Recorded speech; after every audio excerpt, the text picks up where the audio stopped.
Believe it or not everyone solves their problems with their fists. 2 girls? 2. You want to tag along for an exorcism? Yep. That's out of the bloody question, love. Well, we gave you its name, so you owe us. Well, I gave you your soul, so you owe me indefinitely. All the more reason for me to help you. How is Fitz even here? No, he just showed up out of nowhere with his own spaceship. It's a baller move. Not to mention the whole bounty hunter look he's rocking. I still prefer my cardigans.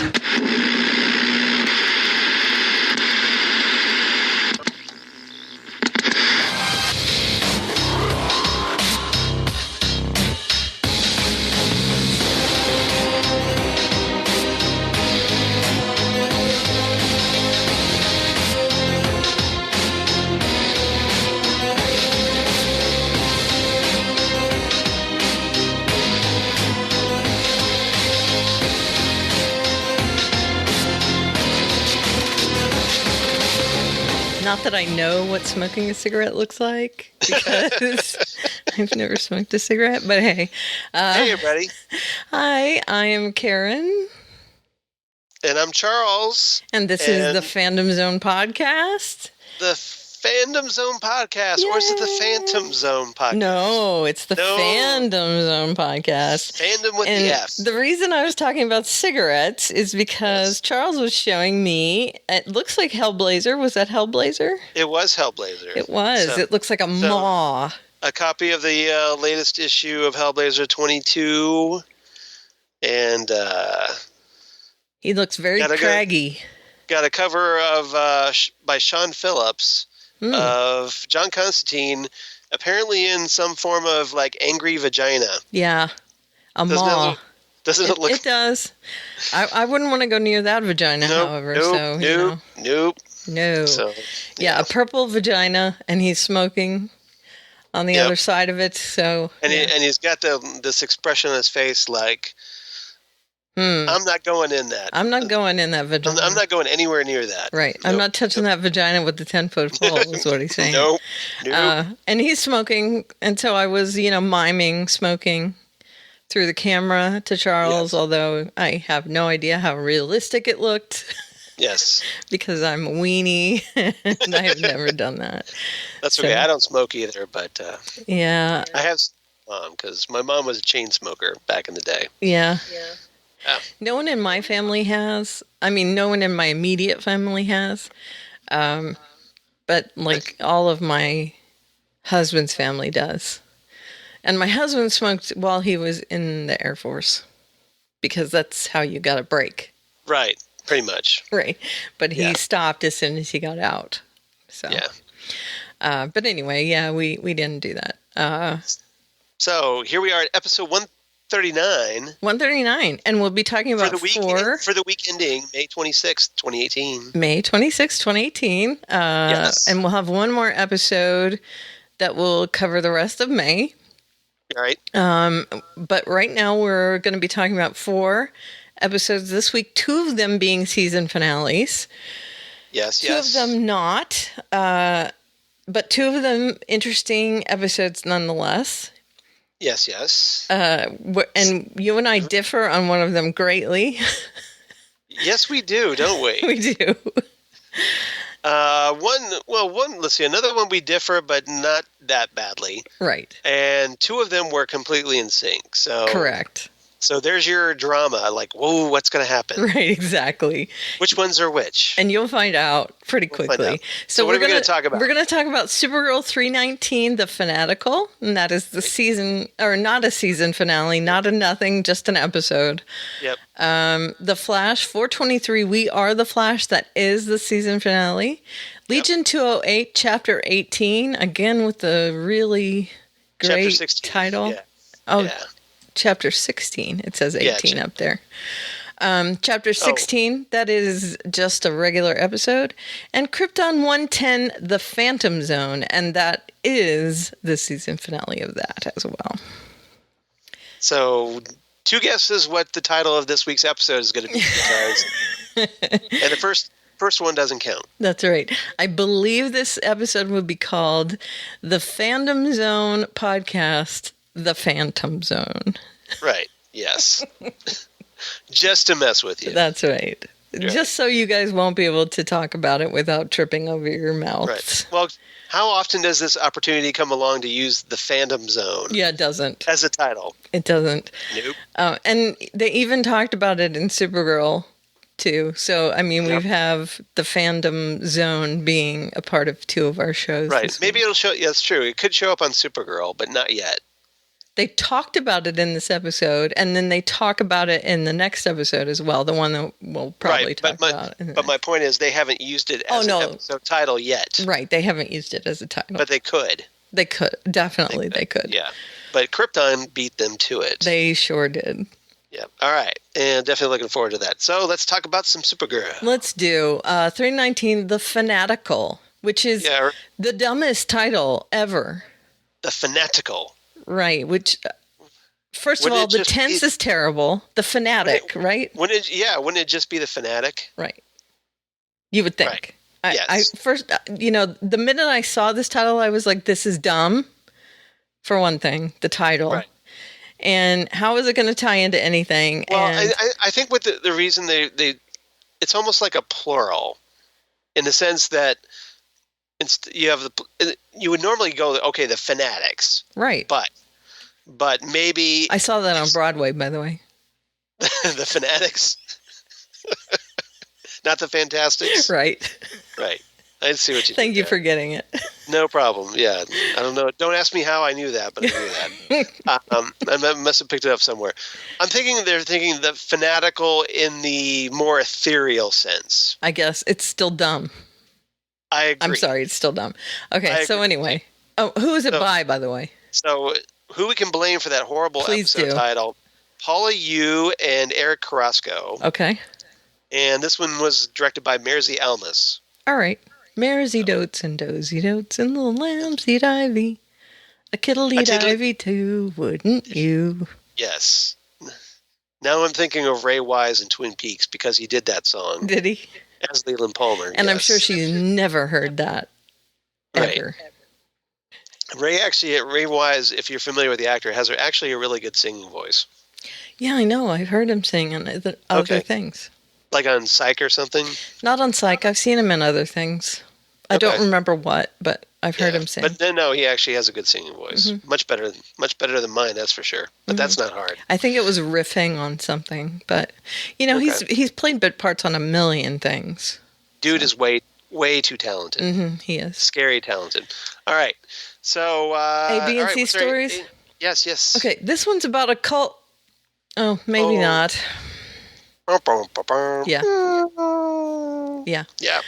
Foosball and Nocturnal Vigilantism. Yeah, right. And that is the title of a Community episode. Is it? The Foosball episode. That's what it's called, Foosball and Nocturnal Vigilantism? Correct. Or Vigilantism. Vigilantism, yes. Yeah. That's the one with the little, they do a little animated section. It looked like anime between Jeff and Shirley, where he was Pea Pants and she was Big Sugar or whatever the name is when they were little and they played foosball. You watched that, right? I don't think I've seen that episode. They had to play foosball against the Germans. I am horrible. Apparently, I need to go watch that episode. Oh, you have to watch that episode because they met when they were younger and they were playing foosball when they were kids and she made him pee his pants. All right, I got to add this to the list. You have to. All right, let me... I think it was in the 3rd season. I'm not sure. Foosball and Nocturnal Vigilantism. Foosball and Nocturnal Vigilantism. Yeah. Got it. Community. And then BFTs, which stands for Best Friends. Throwback? I don't know. Oh, what did I make it? You're the one who wrote it down. I know. I wrote it down days ago. Best Friends Together. No, it was Best Friends and Enemies, but it... I don't know. terrorists. I don't. Yeah, I don't remember. Okay. Maybe best friends with Tanya. I don't know. In this episode, all it meant was T. The T meant something like they weren't friends. Okay, got it. I should have looked it up. That's all right. Because it's Karen Lena. Oh, okay. Karen Lena. Not getting along. The ship. Yeah. Things are going the traditional Superman Luthor route. Like Kryptonians and Luthors not getting along once again. Right. And the thing is that the whole thing where Lena's saying, you know, it's okay for me to manufacture it because because we need to have a way to stop you. Right. Is bullcrap, because the cars and stuff, you know, they have another use. Right? Yes, they do. But kryptonite only has one use, and that's to kill. Pretty much. And weaken Supergirl. Unless you use it as like a power source, I guess. Yeah, but really it's not. I mean, it's a terrorist act. No, it's like, well, kryptonite essentially has the same purpose as uranium. See, this is what I'm talking, but she's not using it for that. No. And I mean, it's a good thing she has it right now, but that's just a fluke. Yes. That it's a good thing she has it. Right. So, yeah, I'm not pleased about that. So, it's kind of bullcrap there, and I'm sure a lot of the shippers are not happy about this development. Yeah, you know, I'm not into that shipping thing, so I don't care about that at all. I don't like the whatever it's called, the Super Lex shippers or Supermax, Super whatever they call it. It's super the caramel or no, caramel's fine. Okay. Isn't that's Car and Mon-El. Right. I like that one. I'm talking about the Lena Supergirl shippers. Yeah. That's super something. I don't know. But anyway, I just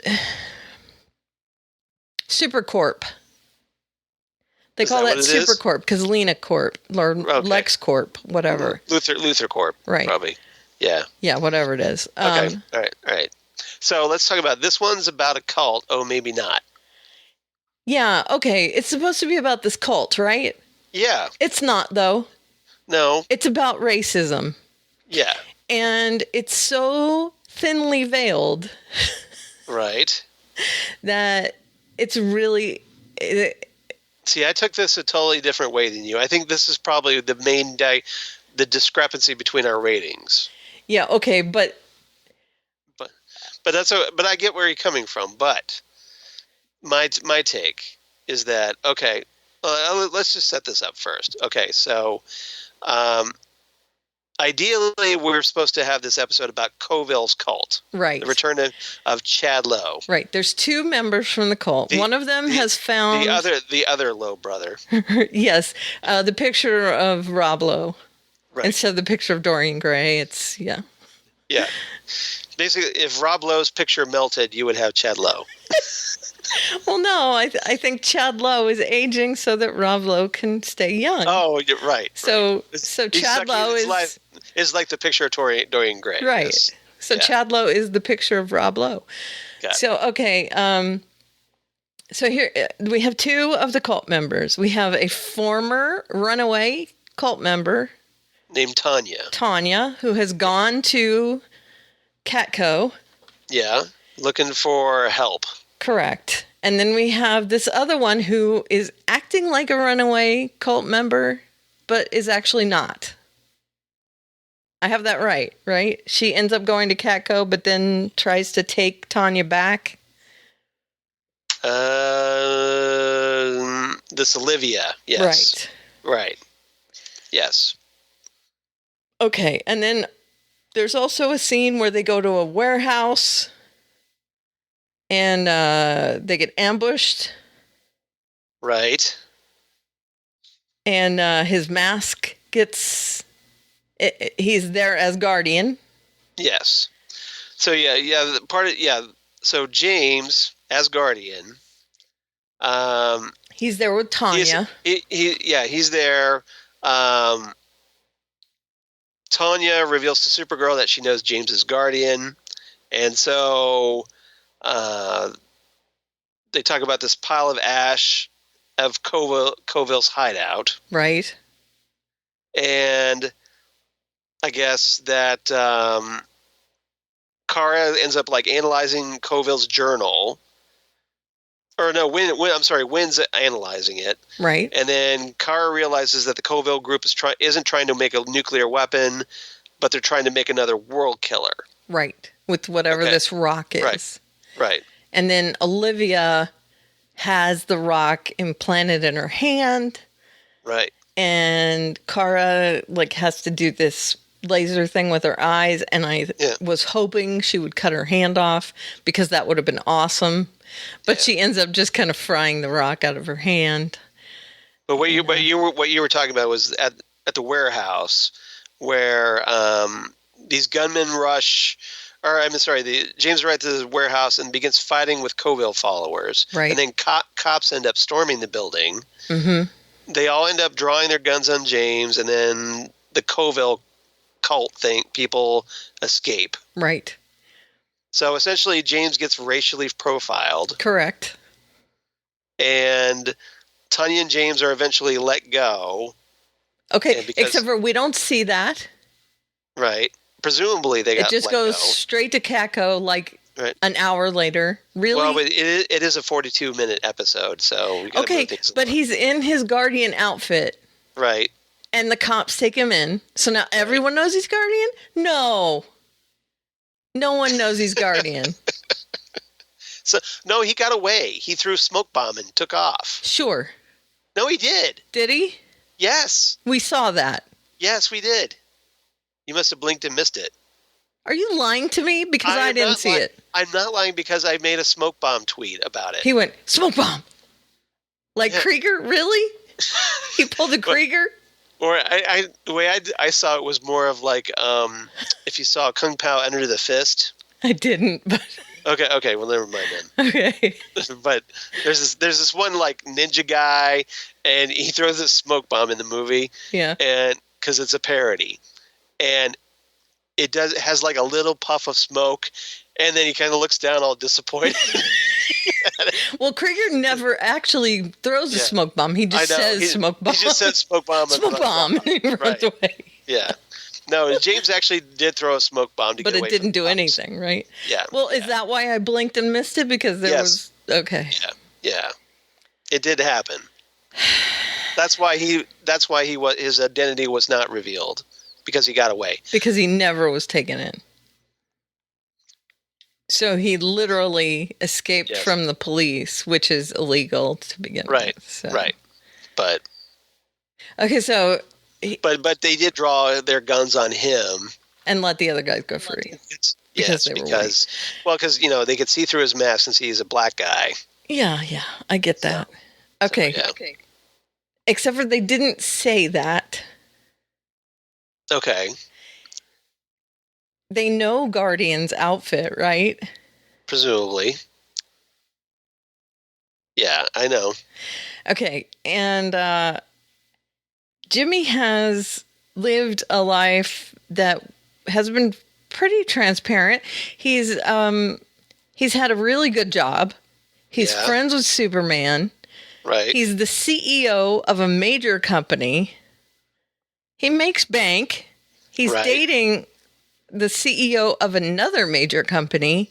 Yes. Boy, things are really going bad for him, and he's really, really having a hard time with racial profiling. Well, we do get some of the backstory that apparently he's been racially profiled when he was as young as 7. Apparently it's been a regular thing. Okay.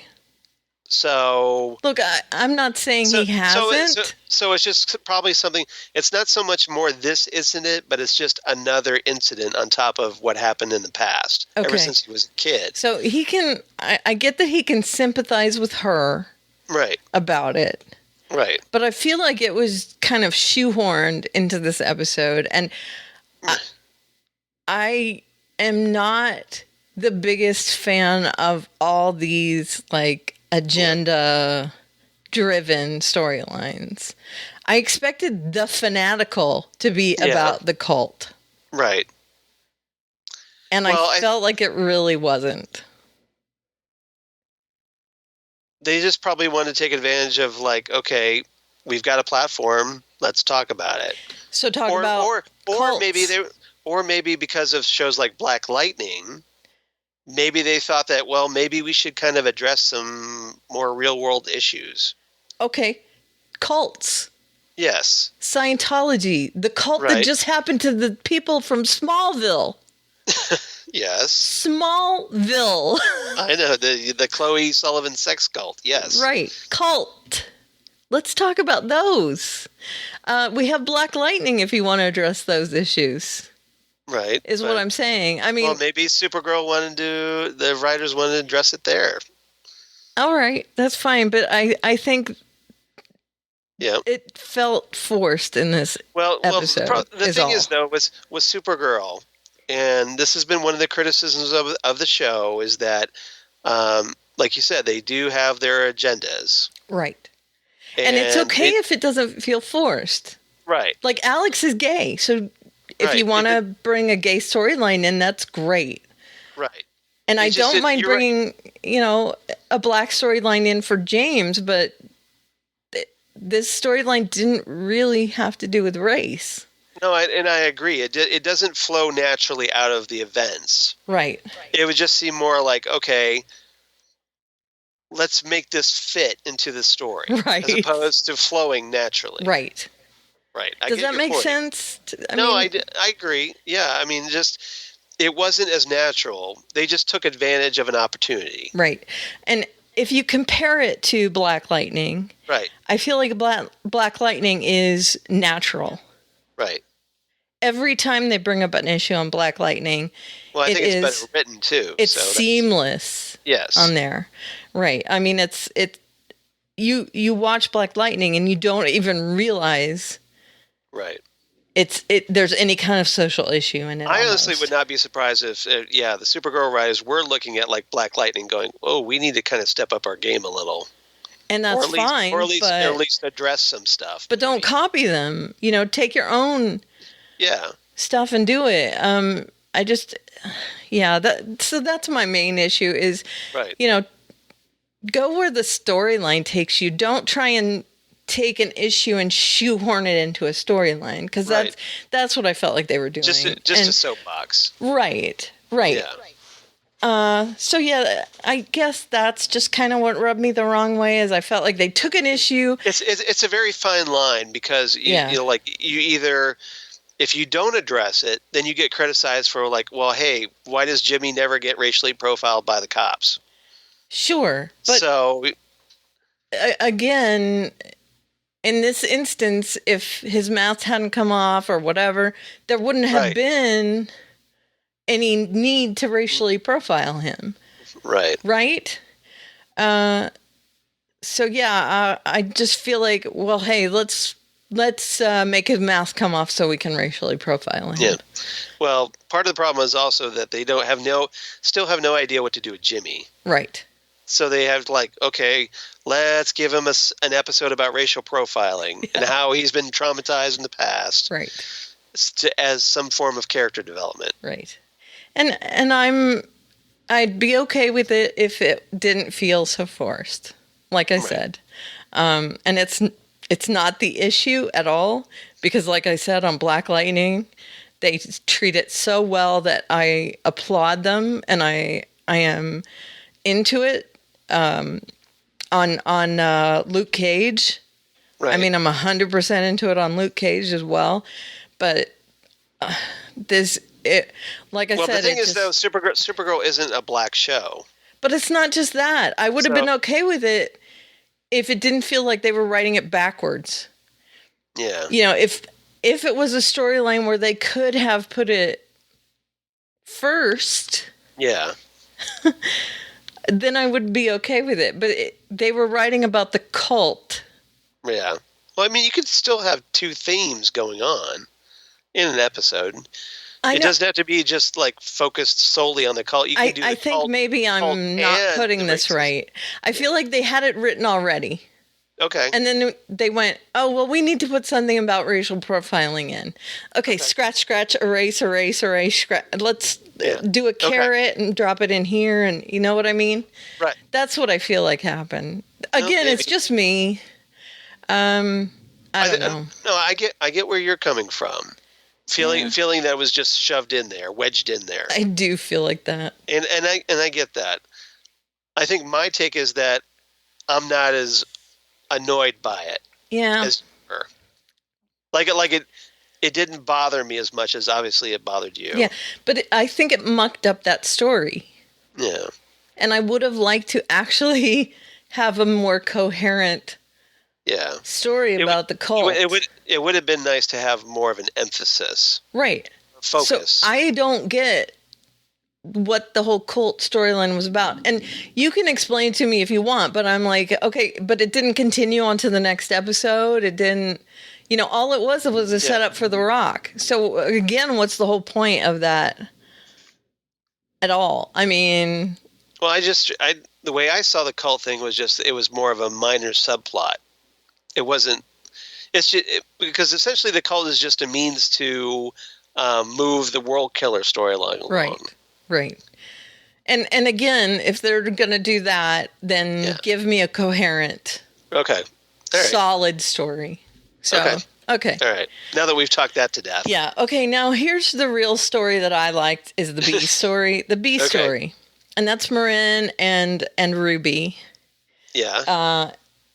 And Alex not knowing what to do with Ruby and Jean not knowing what to do with Marin. So they get their heads together and they decide. I agree. I think this was the highlight of the episode. Yeah, they decide to go to a carnival. And the conversation that Marin and Ruby have at that little table was amazing, I thought. It was really great to see them talking about, the things that that they were talking about. Go ahead. No, I was just going to say that Ruby, she has this unexpected sympathy for Mirren. Mm-hmm. She doesn't expect to connect to this character. I don't think Mirren obviously expects to connect to Ruby. No. Because what happens is they take Mirren to this arcade. We're given the explanation, video games can help stimulate people with like dementia or what have you. Right. And it can help. So they get the idea, well, hey, let's take him to an arcade and see if that helps him.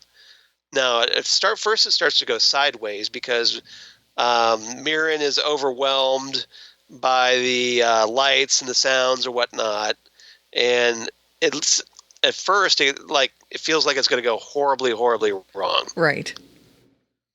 And then some time passes. I guess Mirren calms down or whatever, and he's kind of just sitting there, and Ruby's there, and they start talking about how Mirren says, well, I'm from Mars. And, of course, that's like a big icebreaker. It's like, really? Really? You're from Mars? That's awesome. Yeah. So, and then they actually just start talking. And then next thing you know, you turn around and they're playing foosball with one another. Yeah, exactly. So, and she also shared her fears that she might turn out to be evil like her mother. Right. And he explained to her that she would have to have faith that she could turn out to be better and not be like her mother. And I thought that was great that they would be turn out to be friends and they could help each other. and I really enjoyed that. It was a nice surprise. Yeah, It was. These two characters that you wouldn't think would interact actually interacted, and in this case, the story actually flowed nicely. Right. I agree. It worked. Yeah, It worked that well, storyline was flawless, I thought. Yeah. Okay, Yeah, that was and good. BFT stands for Best Friends Temporary. I don't know why I didn't. Okay, you remembered. See, we just had to get there. Yeah, why I didn't. Well, it's Best Friends Forever, Oh, I see what you so mean. I said it Best Friends Temporary. Got it. So yeah, I was just saying that they're not friends forever. Yeah. Okay, yeah, and that's Lena and Kara, being upset with each other. A little pissy with each other, yeah. Yeah. So, so I guess. Well, this isn't so much in this episode. Her being so pissy. There was a conversation that continued from the elevator, Okay. and they. Well, no, I take that back. I take that back because there's that they've had conversations about this before, and then I guess Supergirl goes to Lena, tries to address the tension. Yes. Okay, They do. And then Kara's like, well, I really want us to be honest with each other again. Mm-hmm. And then Lena is has zero time for Supergirl right Correct. now. She just throws her on the bus. She's just like, I have no interest in being friends with you, Supergirl. Correct. Drops mic, walks off. Yes. And she's still friends with Kara. Right. And somehow does not know that it's Supergirl. Because glasses. Because glasses, yeah. Right. That's okay. Just roll with it. Exactly. And then, of course, we got an appearance from Mike. Yeah. Again in this episode. That is Mon-El's alter ego, Mike. Right. Yeah, Yeah, because he goes undercover. correct. And I thought this was kind of funny. This is one of the few times I've actually liked Mon-El, where he crashes his van and he's got this nerdy alter ego. Mike. It's the same alter ego he used when he went. Like Clark Kent, supposedly. Yeah, he went to work at Catco, and it's the same alter ego Right. he used there. Yeah, Mike. Yeah. So he just jumps in the van thinking it's like an Uber or something. Right. Hey, everyone. And it's got all these cult members inside. Yep. I thought it was So funny. that was pretty funny. Hi, guys. Where are you going? Yep. I loved him. I love him being Mind if goofy. I tag along? Yeah. And then all of a sudden, he's in his Mon-El uniform, his Legion outfit. With his big rubbery cape that Yeah. likes to stick to everything. Well, he uses it as a weapon, as you know. That's such a silly thing. I know. I hate that. I hate this grappling cape. It's so dumb. And then when they got Supergirl doing it, I'm like, really? Really dumb. Grappling cape. Doubly dumb. You don't have enough powers that you have to do the grappling cape. Yeah. You could just use your arm. Right. Right. Exactly. I know. Okay.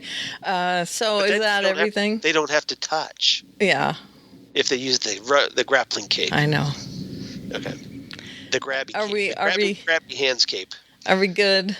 Yeah, I think we're good. I hate to harp on that. I just I just think that I don't think it bothered me as much as it bothered you. yeah. And again, I was- it's not the subject. It wouldn't have mattered what the subject is. If it was written into the storyline better, I would have been okay with it. Yeah. Well, maybe this is just maybe they're trying to be more aware of this stuff. I don't know. Maybe they're trying to be more woke. Oh my God. Yeah. So It sounds wrong coming out of your mouth, dude. doesn't it? It does. Yeah, it does. Sorry, you're way too white for that. I am way too white, but I'm just trying to use the hip lingos. that all Maybe the they're kids- trying to be woke. Yeah, I know. Y'all? Exactly. Yeah. Yeah, okay. Go for it. All right. Good try. So I that's guess. all right. Yeah. I acknowledge my whiteness. No, not that. I mean them. Okay. All right. So what's your rating for Yours this? wasn't even a good try. No offense. Okay. It's like me saying bomb diggity. I will never use that term again. How's that? I don't like woke anyway, so. Yeah, it's a weird word because, for one thing, it's out of tense. Yeah, I don't, like I said, I don't like it. Yeah, you would say awake. Correct. Right. Maybe they're trying to stay awake.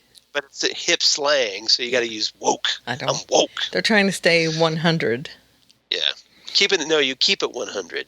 Yeah, I'm being white. See? That was your white moment. Yeah, no. I did that on purpose. Okay. Okay, I am... Okay. I should get credit for knowing these terms, though, right? Sure. Okay. He said bangarang in this episode. Yeah. Which I found amusing. But he also, when they slapped handcuffs on Mike... Yeah. He said owie. So I say 7 awkward uses of the word owie. And we know it didn't hurt him. He just said, owie. Well, he's got to keep up the nerdy persona. Right. Yeah. So I kind of like this one more than you did, apparently. Mm-hmm. No, it's all right. It didn't bother you. I gave it 8.5 toasty world killer totems because there's a bit where Olivia gets a hold of this totem and Kara's like, well, you got to give up the rock. Drop the rock. Yeah. And she's like, I can't. It's stuck to my hand. Mm-hmm. So Kara's just like, okay, I'll just burn it off with heat vision. Right. I wanted her to cut the woman's hand off. It would have been awesome, like I said. Well, how did she generate enough heat to get the rock off but not cook?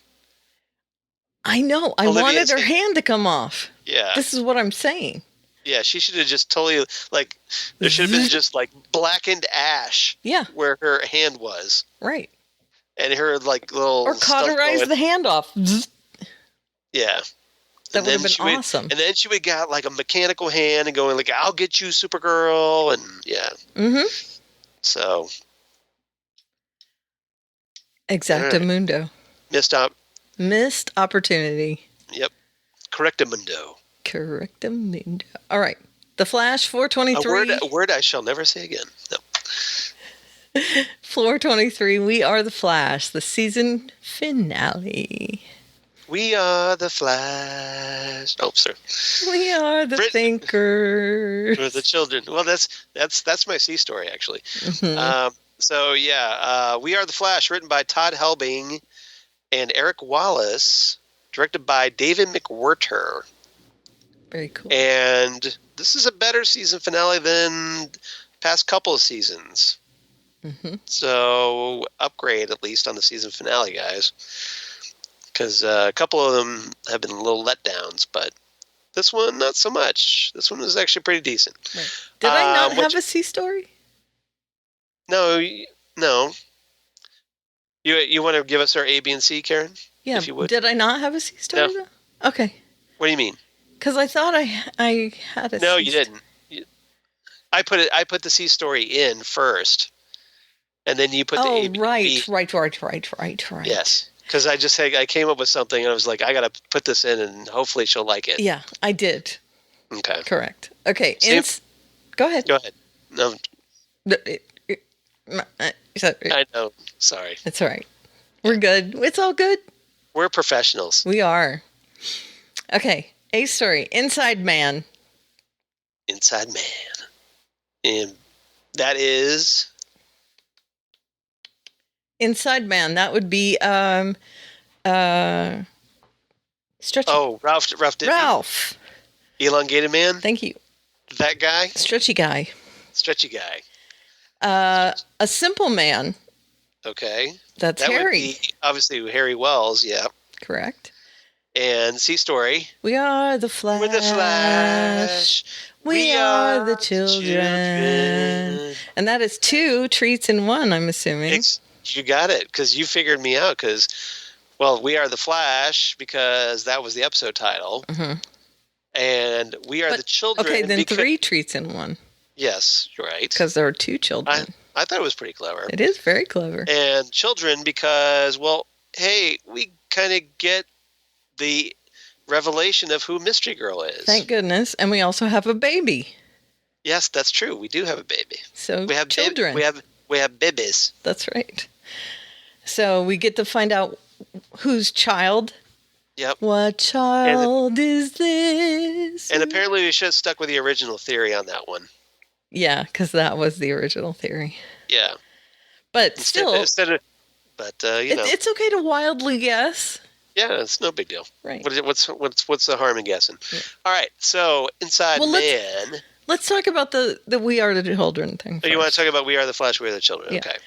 All right. Okay, so finally, and why couldn't we have this a little earlier, by the way? Yeah. Because it would have been nice to kind of at least get a little more of a hint as to who she is. This is what I kept saying. Well, we got the super speed. That was the big hint. I liked seeing her hand. Yeah. First of all, okay, she helped save the day at the end of the episode. And we're talking about the newly revealed Nora West Allen. Correct. Played by Jessica Parker Kennedy. Now, she has been the girl that has been showing up throughout the season at these little vignettes, like spilling coffee on people and buying like a coffee. Jenner's or Barry and Iris's wedding. Right. Serving. It's always been around liquid for some reason. Yeah. So, yeah, she's been, like, peeking her nose into things. Like just a real quick cameo going, hey, I'm here. I'm a running subplot. Right. Now, we don't know why she's been doing that. Has she just been, like, trying to make sure that they get together or whatever? Again, we don't know why. We don't know yet because obviously they're saving that for season 4. Right. And are they ever going to explain why she meddled? I mean, I don't know whether they will or not. Right. Hopefully they will. Well, I don't know. It may just be a throwaway line. Well, I think obviously she went to Barry and Iris's wedding because, hey, it's her parents. Yeah, but they didn't get married there, so... Yeah, but you still kind of want to see it, right? I guess. Because the real wedding was kind of like really impromptu. Yeah. She wasn't there. She could have been... She wasn't there. She could have been, but yeah. So anyway, so at near the end of the episode, not at the end of the episode, but there was a thing that Barry had to... It was part of the satellite.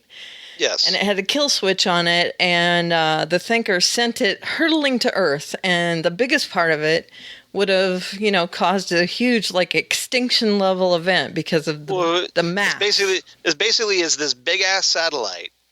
But the Thinkers... He modified it so that the mass was more than it should have been. Yes. And so it would have caused an extinction-level event. Right. Essentially, like, what killed the dinosaurs, like when the asteroid hit Earth. Correct. That whole thing. Now, Barry has to stop this satellite from destroying Earth, or at least, or at least Central City. At the very least. More than Central City. More than Central City, but at least Central City is my point. Right. So, this was pretty cool. You mean you had the Flash, who just... Everybody dismisses like, he just runs around really fast. Yeah. But helps to break up he's running up buildings. He's doing the cool. Yeah, he was running around cool stuff, taking out stuff. And he goes to get this. He has help. Yeah, he's. Cisco. All his team members. So he goes to break up the largest part of the satellite. And as he's getting his fist right up there, everything goes in reverse. Right. Time reverses. Right. And then it happens all over again. And right at the last minute, this last minute part, there's a black fist that comes up and helps him. And that is because they have theorized that it will probably kill Barry if he does manage to stop it. And so with this help, it doesn't kill Barry. Okay, so presumably Mystery Girl is there to fix the timeline. Right. So what happened is she finds out that Barry died doing it. So right at the last minute, she reverses that few seconds and climbs the building along with him. History. And, right. Yep. And then she shows up at the little after party after what's her name, has her baby. Cecile. Cecile, thank you. I want to call her Clarice all the time, and I we know don't her name we is don't not get a baby Clarice. name. No, we don't. So, but Cecile has her baby. Yeah, apparently it's a son. And yeah, so Cecile has her baby, and she shows up there, and she says that perhaps she has made a mistake. Yeah, Nora is just like, oh, hi guys, my name's Nora, and I'm the Barry and Iris's daughter from the future, and yeah, and I think I made a big boo boo. And that's, oh boy, that's right. Like Quantum Leap, all Quantum like Leap. Sam from Quantum Leap. Yeah, yeah. So, and that's kind of where we leave the season. Yeah. So apparently, she has done a flashpoint on herself, right? Right. Presumably. Now, obviously, we'll probably get the full deal. Now, the question is, though, what are they going to be doing next season? Yeah. We haven't gotten any details, right? No, we haven't. I mean, there's some possibilities they could go. One of the storylines from Flash Comics is called Chain Lightning. And for those who aren't familiar, it was written by Mark Waid during the Mark Waid era on the Wally West series. And that essentially had various generations of Flashes. Mm-hmm. So that's a potential storyline. So maybe we'll see. Now, they revealed this character's name is Nora. Right.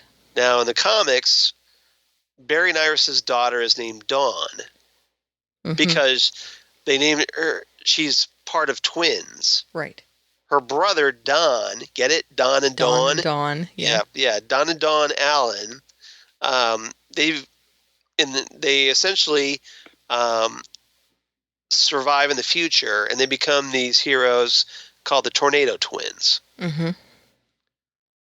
Now, is Nora like a version of Dawn, or just something else entirely? Remains to be seen. Right. But so we'll see. But she is their daughter. So if Nora, like, if it is Dawn, maybe there's a twin brother. We don't know. We'll see. Yeah.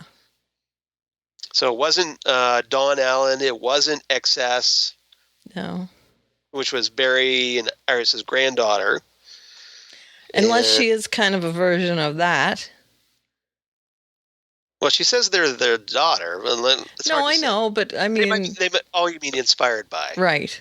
Yeah, that's possible, because she did talk a lot like XS. Mm-hmm, she did. You know, talking really fast and being all nervous and socially awkward. Quirky. Yeah. Adorkable. Yes. Yeah. She seems like XS, very much like her. Yeah. So if you're familiar with that character, then yeah, she does seem like that. But so we'll see if they do the Chain Lightning storyline or something else entirely. We don't know. Yeah. We don't even know who the big bad is yet. No, we don't. But hey, the season just ended, so we got some time. It's like mini Flashpoint right now. Or at least that's, my thoughts on it, that she's doing something. Or maybe we'll get an early Crisis. Yeah. It's because next season will be the 5th season. Mm-hmm. Maybe you want to do the Anti-Monitor. Just saying, wouldn't that be cool? Man, I really want that. I really do. I mean, it would be a TV version of Crisis, but still, that would be pretty awesome, right? Yeah, and we are getting Batwoman. Yeah, that's the big fall crossover. Mm-hmm. We're getting introduced to Batwoman, and there's been some speculation that, well, hey, maybe Arrow, if this would be Arrow's last season, they could replace it with Batwoman series, which I would be okay with. I would be okay with that. I would be okay with that. Yeah, we've talked about that. We don't need to talk about all the millions of reasons why we'd be okay with that, but anyway. So we'll finish talking about the Flash first here. Okay, so let's talk about Inside Man next. Yeah. So we get the return of Ralph Dibny at long last. Yay. I know some people are like, I hate Ralph. No, I loved Ralph. Okay, so Barry goes inside the Thinker's head. Yeah, he goes on Inception on the Thinker. Right. Because Thinker's wife comes and defects. And this was very cool, I thought. She flips on her psycho husband. Because she has finally broken through that cycle. Yes. And remembers all the stuff that he did. Right. And how horrible he is, and like what a complete idiot she is for going along with his stupid plan of enlightenment. Quote unquote enlightenment.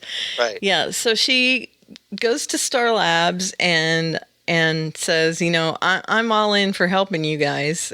And they're like, hello?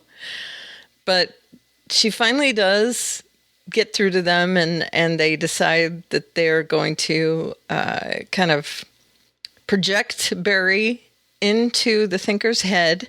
Right. Using the little, mind machine technology, but in this little band, and use it via Cecile. And it causes... They plug the USB port in.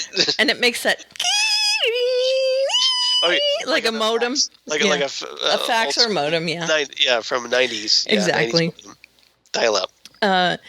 And this causes some tension in the team, between the team and the wife. I can't remember her name.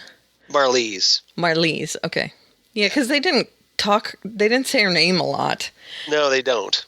Okay. They don't use Marlise a lot. They just refer to her as Thinker's wife, or exactly, his wife. Right.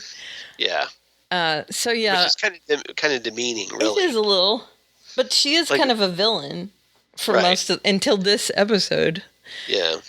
So yeah, there's some tension there because Cecile is in labor throughout the whole episode. Yeah, because of course everything has to go horribly wrong at the same time. Of course. So, of course, Cecile's going to go into labor at the absolute worst moment. Yep.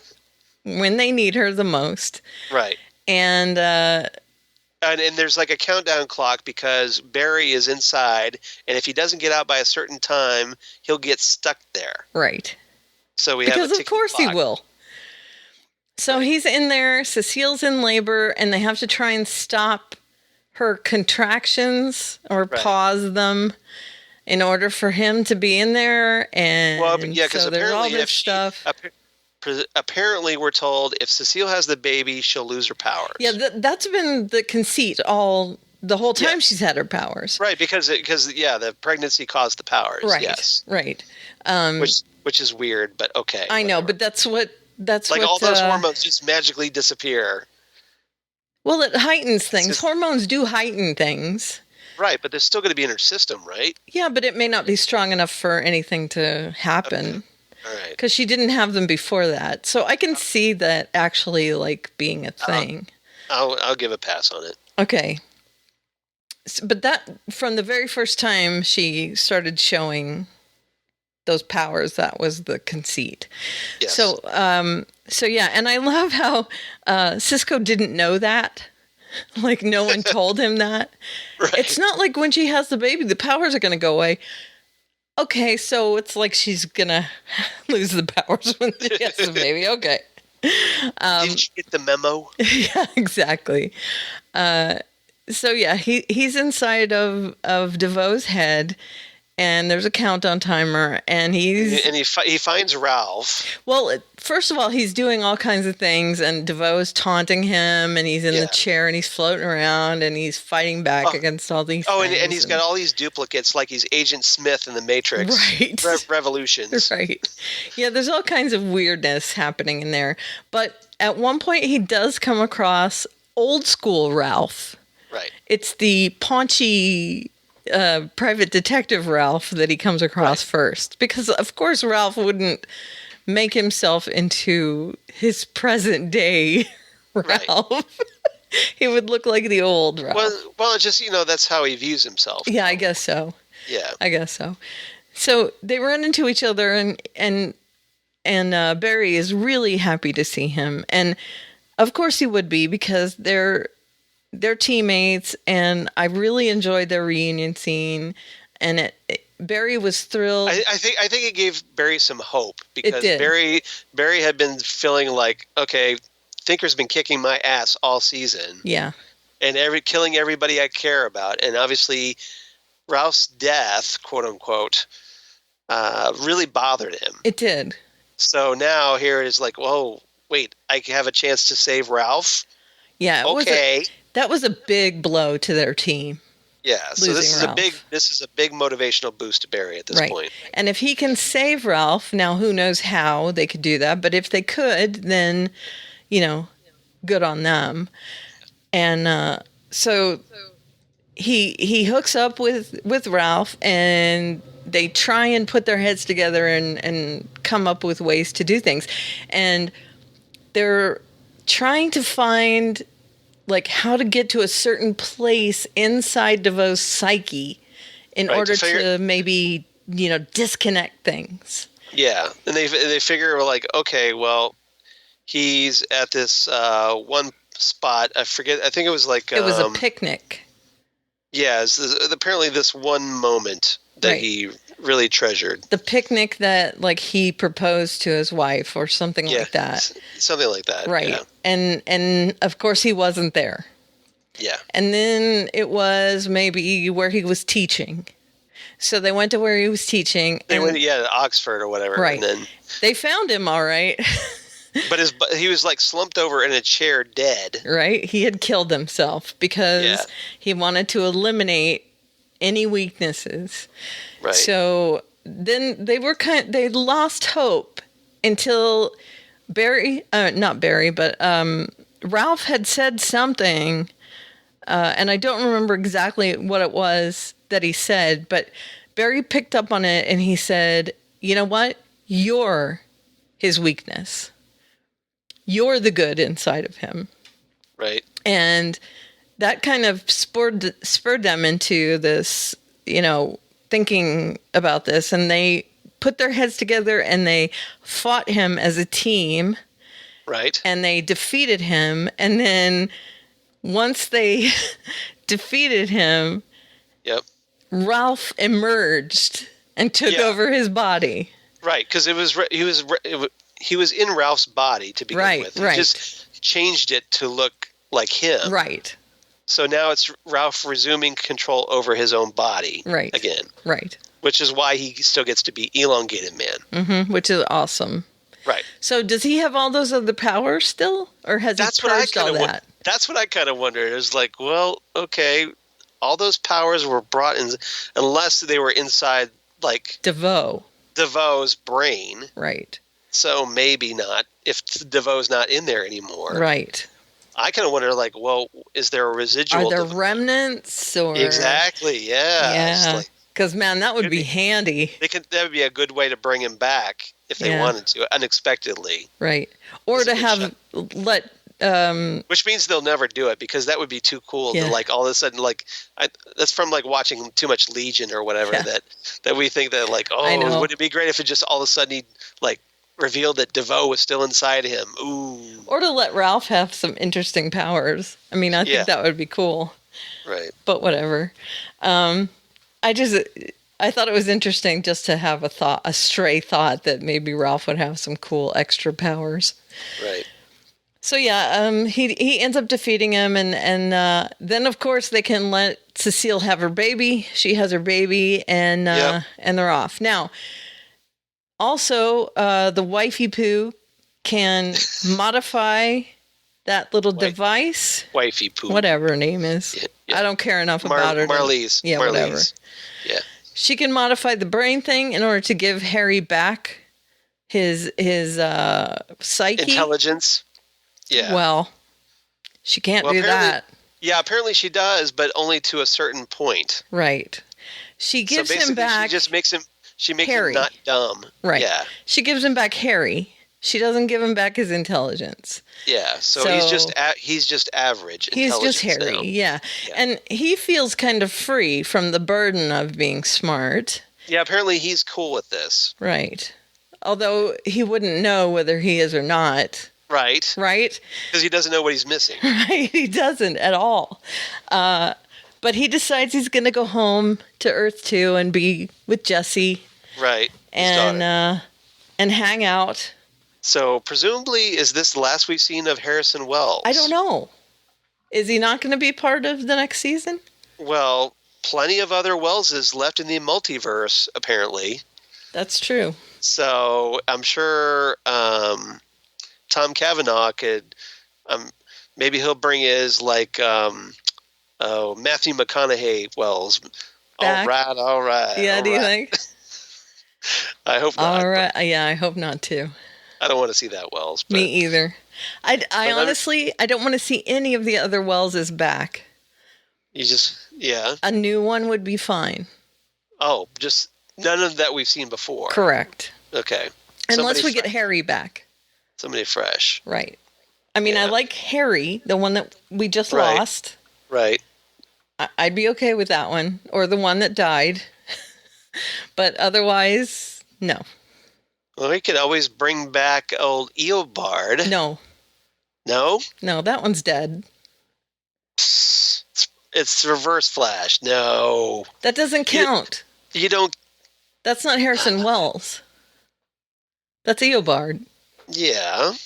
I'm talking about Harrison Wells's. Okay. All right. But what if Tom Cavanaugh wants to play Eobard again? That's fine. Okay. All right. Yeah, so, I don't want to see any of those weird eccentric ones. Okay.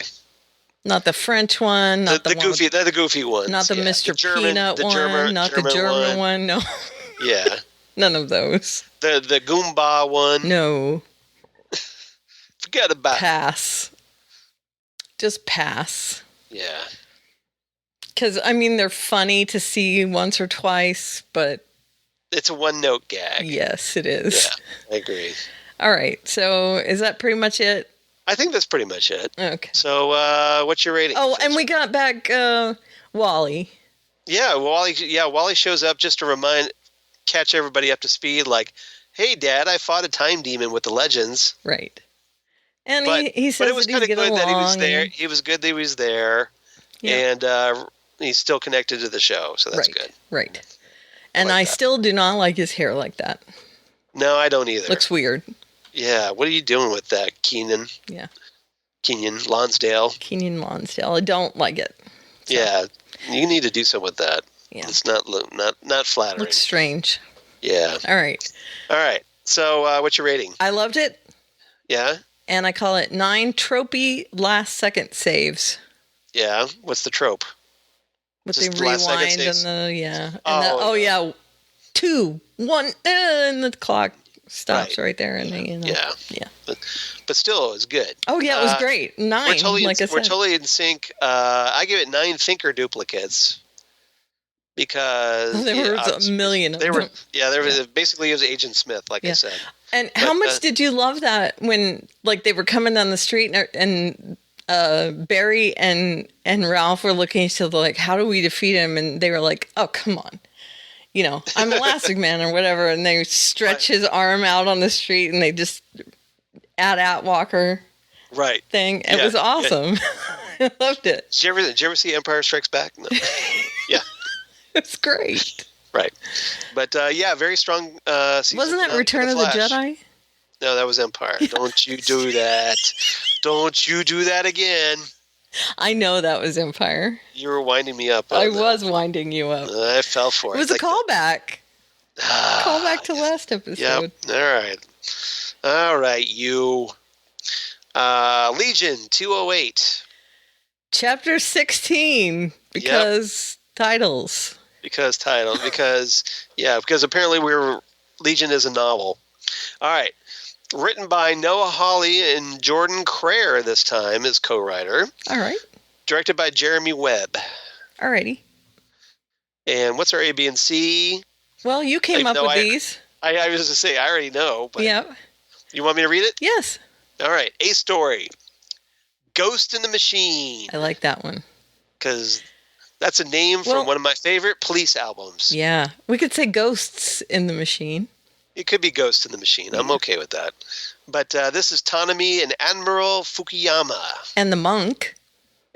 So I could have called it Shock the Monk A, but... I'm glad you picked Ghost in the Machine. And it's also the woman in the rocker, the nurse in the rocker. She's in there too, right? But primarily it's Tanami and Admiral Fukuyama because we kind of get a little bit of an origin for Admiral Fukuyama in this episode. We do. Very much so. And because, he's been a very enigmatic character. Mm-hmm. B story. Hubba, hubba, hubba. Who do you trust? I like it. And that's obviously from Jack Nicholson in the 1989 Batman, of course. Mm-hmm. But that is Sid, present-day Sid, and Clark. Mm-hmm. They have a bit of a heart-to-heart. Because these two characters have a little sit-down about their mutual person that they know, David Haller. And the question is, do they trust David? Mm-hmm. Which I thought was rather intriguing. Right. And then C story, I love it when a plan comes together. That's right. Dun, dun, dun, Dun, dun, dun. dun, dun, dun, dun, Dun, dun, dun, dun. I subtitled this Yeah, Risking Lives and Limbs right. because of the game. Yeah, and that was obviously a reference to the A-Team. George Papard. George Papard, Hannibal Smith. But that's obviously, this is a reference to David and Lenny because David has a plan. That's right. And he starts to execute this plan. He certainly does. Involving the releasing of Lenny as part of his plan. And a few other things. What's up with that? What's up with that? Ooh-wee. What's up with that? What's up with that? What's up with that? Ooh-wee. Yep. Who do we have on the couch this week? What's that guy's name from Fleetwood Mac? Oh, Lindsay Buckingham. And it's Lindsay Buckingham. Oh, Yep. We didn't get to you this week again, Lindsay. Oh, man. Yeah. Wasn't it played by, wasn't Lindsay Bill played Hader. by Bill Hader? Yeah, that's what I thought. Bill Yeah. Hader. And he never said a freaking word. Nope. It didn't matter. He went, Yeah. Shucks. yeah, it was great. All right. And then you tacked on some D&E stories I here. did. Did they not watch Lost? And that's Sid and David out in the desert because of the moving building and the skeletons. Minnow Tower, which would be the Minotaurs, but that's like dinosaurs from Jurassic Park. Your ass is dead park. That's right. That's what I call it. Your ass is dead park. Very nice. And then Plato's Cave, because I wanted to talk a little bit about the Plato's Cave metaphor. Yeah, we get a whole big thing about this whole bit of philosophy, the Plato's allegory of the cave. Correct. Yep. Plato's Cave. Let's talk about Plato's Cave, because I don't know how much it tied into the episode, but I thought it was really interesting anyway. I agree. That's the thing, is like they throw this stuff out and you figure, well, okay, I'm guessing that's like symbolism. Well, it's delusion. It's a delusion. Right. But the Plato's Cave allegory, it's weird. So, well, let's explain this. Okay. So, we get John Hamm doing the narrating again. A hameo. A hameo, thank you. And this is like the most disturbing delusion of all. The delusion that other people don't matter, that their needs don't matter. Right. And the narrator goes on to describe Plato's allegory of the cave, where people only see shadows of reality, but not reality. Right. And thus the shadows are real to them, and reality is rejected as incomprehensible. Correct. Gee, does that sound familiar to what's going on in these days kind of does, in America? Actually. Kind of does. I think it does. Yeah, it kind of does. Because, you see what you want to see, essentially. Right. Essentially, yeah. Is what it means. And it... Or like you get so wrapped up in this delusion that, as far as you're concerned, it's real. Right. You don't let any of the other alternative through. Right.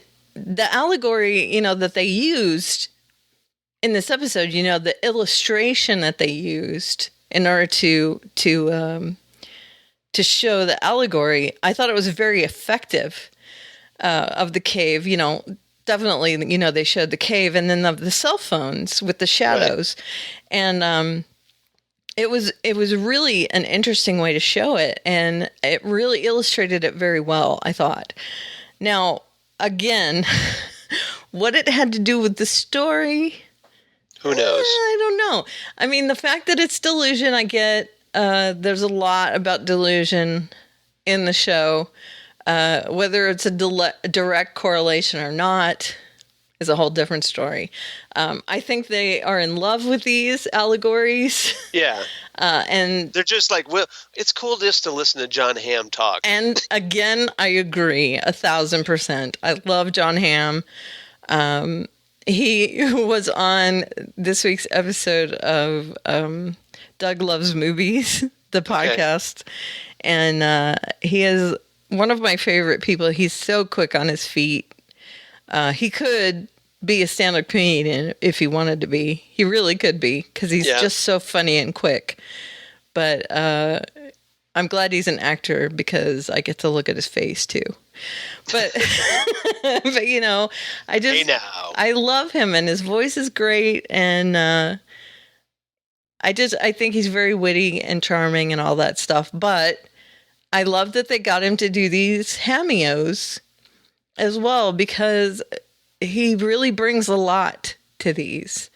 I'm repeating myself, but what it brings to the show, I'm not sure. Yeah. So, again, an interesting part of the show.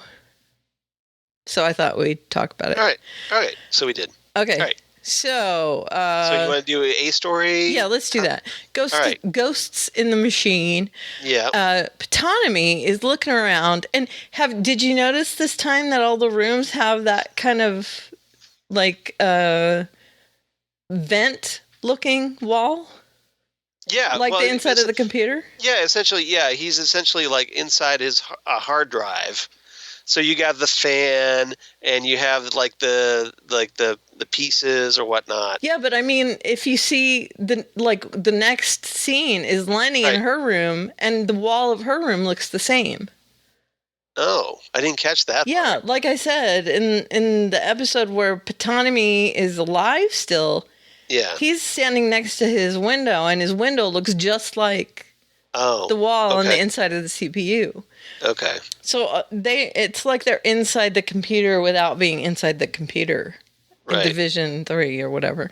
Okay, so anyway. So for those who remember, Ptonomy, his body was destroyed, but he essentially was survived, plugged into the mainframe. Right.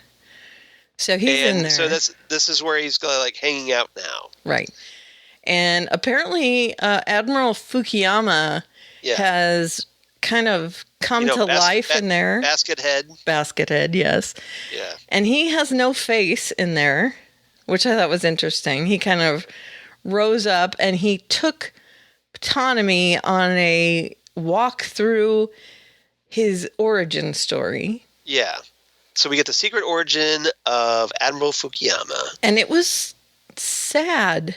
Yeah. What we find out is that apparently there was this plan to create a hive, like a kind of like a mind that cannot be read, to keep the secrets of like senators, presidents, other bigwig important people.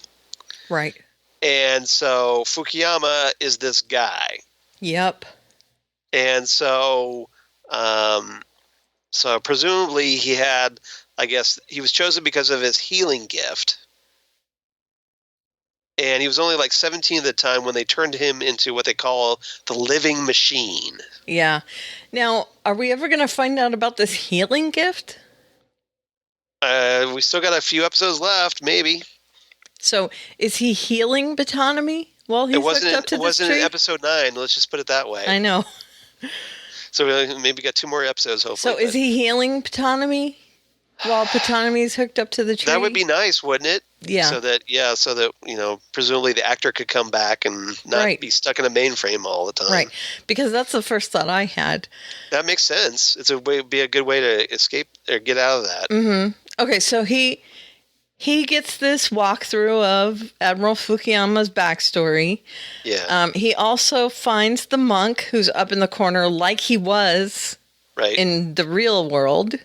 He was up in the corner the same way, except now he opens his mouth and that weird like fax machine sound comes out. Yeah, right.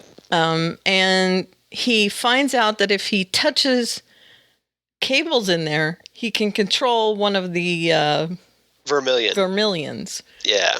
So that's kind of cool because basically this allows Autonomy to still operate in the physical world. right. So he goes and he has a chat with David. And he says, hey, Yep. hey, David, it's me, Autonomy. And they waste more food that makes you upset. I tweeted that today. I know. I retweeted you. I know you did. Because it really does bug me. There's like 5 people in there. Waffle boats. Right. There's 5 people in there and there's food everywhere. Where is it going? Well, it just cycles through on these little boats. Yeah, but again, where's it going? Well, there's like soldiers and stuff. They've got soldiers there. Why aren't they eating? Maybe it's just not time for them to eat. Okay, but the food's already ready. Is it just going to sit there? Maybe it's just one of those, like, you go in when you're hungry and just grab something and go. Again, the food is ready though. I don't know.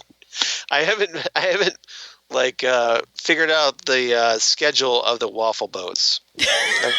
It's all, every waffle boat has food that's ready on it. Right. Well, I don't know. It's going to go bad. Maybe there's just a lot of food that they're not worried about wasting it. But It bothers you. It does. It really does. It really bothers me. I made sure to put Legion FX in there in that tweet. Yeah. I tagged them in there. Okay. So I require a response from them. Okay, anyway. You officially demand. I demand a response from Legion FX. Why are you wasting so much food? They are. I can't even remember what it was I said, but I said, hold on. I am incredibly concerned about the amount of food wasted on the cafeteria boats on Legion FX. That's exactly what I said. It's hilarious. Sorry, I am incredibly concerned. Okay, anyway. Of all the things to fixate on this show, and that's what you fixate on. Well, that is the closest to real life thing in there. I agree. Okay. And you're just taught not to waste food. I am. Well, it's a good thing. You don't want to waste food. I hope the cast and crew eats it, at least. It ends up on the craft services table. How's that? Okay, that's good.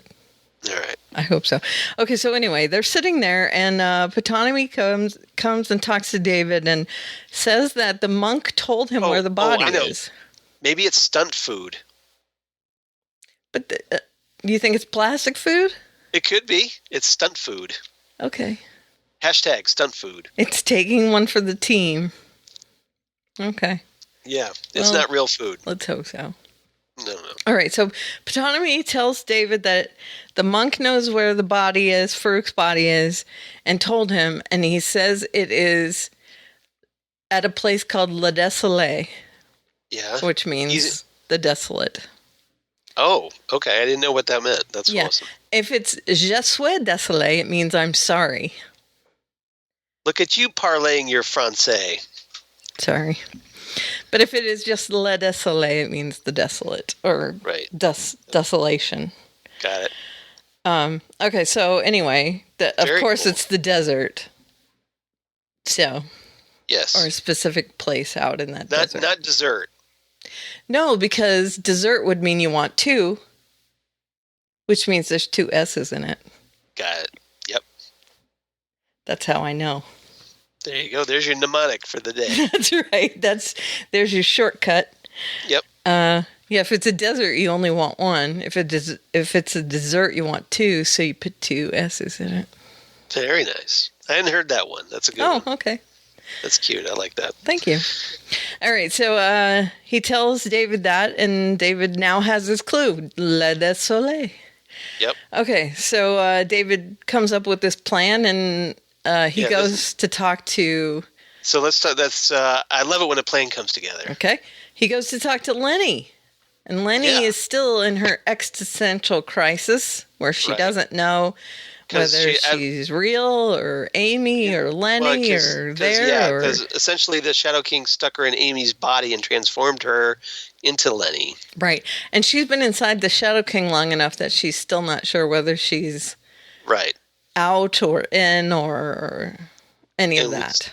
And we still don't know if she's evil or not. Or a pawn. And or both. Guess what she is? Again, because David is using her now. Yeah, that's true. That's a good observation. Yeah. Okay, so David talks to her and says, I won't... She asks him all these questions. Yeah. And he says, I won't let anyone hurt you. And as he says that, he plants a suggestion in her head. We don't know until he actually places it into action, but he actually does. And he, places a kiss on her forehead. But yeah, there's a suggestion placed in her head at that point. And I think it's rather sinister. We mentioned this last week that, are they trading places? Or, is he becoming more of the bad guy? Well, that's certainly one of the questions posed in this episode. Yeah. And he walks out in the hallway, and who's walking down the hallway? Clark and... Yep, is it Sid? It's not Sid. Clark and Carrie? I think it's Clark and Carrie. And he says, this won't hurt a bit. And then he goes, snap. Oh, yeah. And he plants. Yeah, it's Carrie with a C. Right. He plants the suggestion in their heads. Yeah, it's like this big tuning fork. Right. And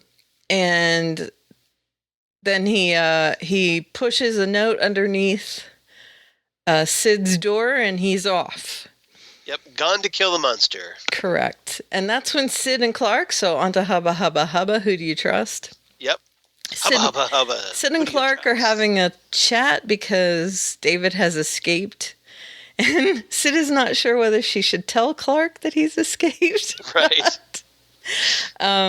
But Clark says... There's a lot going on in this scene. Yeah, Clark says, off the record, it's fine. I'm not going to tell anyone. And she says, he's not here. And Clark tells a story about a boy he was in love with who... In the army. Who was kept jumping out of planes. Yep. To get away from him. But he was a paratrooper, really. And she says, well, what happened? And he says, well, one time his chute didn't open. Yeah. So is that an allegory, or is that real, or... Right. Did he just enlist over and over, and then one time he didn't come back? And then Clark keeps trying to get... Sid to say that David's unwell. Right. And really... but she won't. One of the things that I liked about what he said was, he said, okay, but remember, you're in love with someone who, if you make him upset, things might go pretty bad. Right. So you might want to keep him happy. Right. So, either, keep him happy or, let us know. Yeah.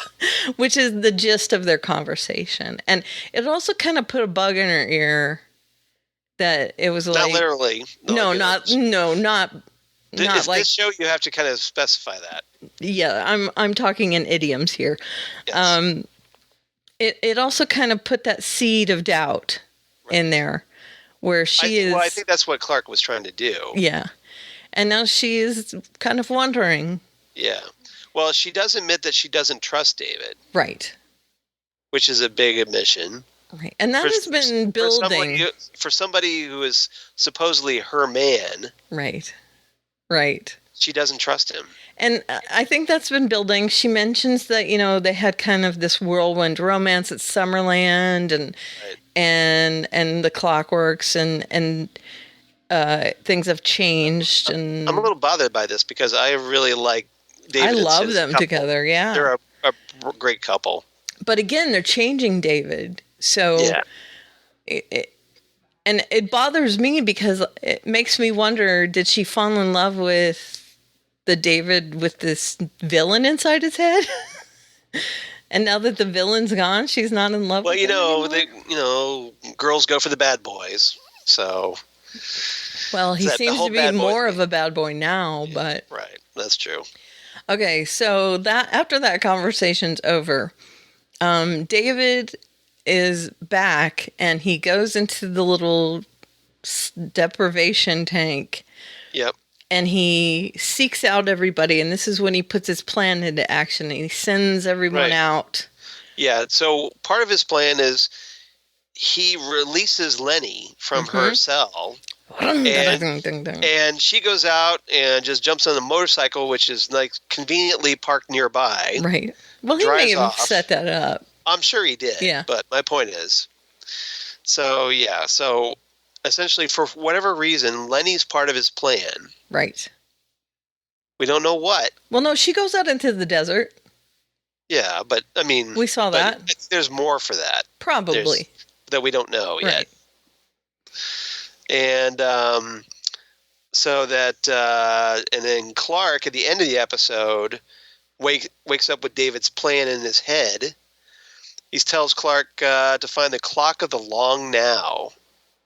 Which I think is the tuning fork thing. I think so too. Yeah. So we'll see. But that goes a little sideways because Clark goes walking down the hall and somebody hits him from behind. And who is that? That would be Melanie. Melanie. Tower. You know, Melanie, who's been spending all of season 2 getting baked? Yeah. Yeah. Which leaves her kind of open to suggestion. Yeah.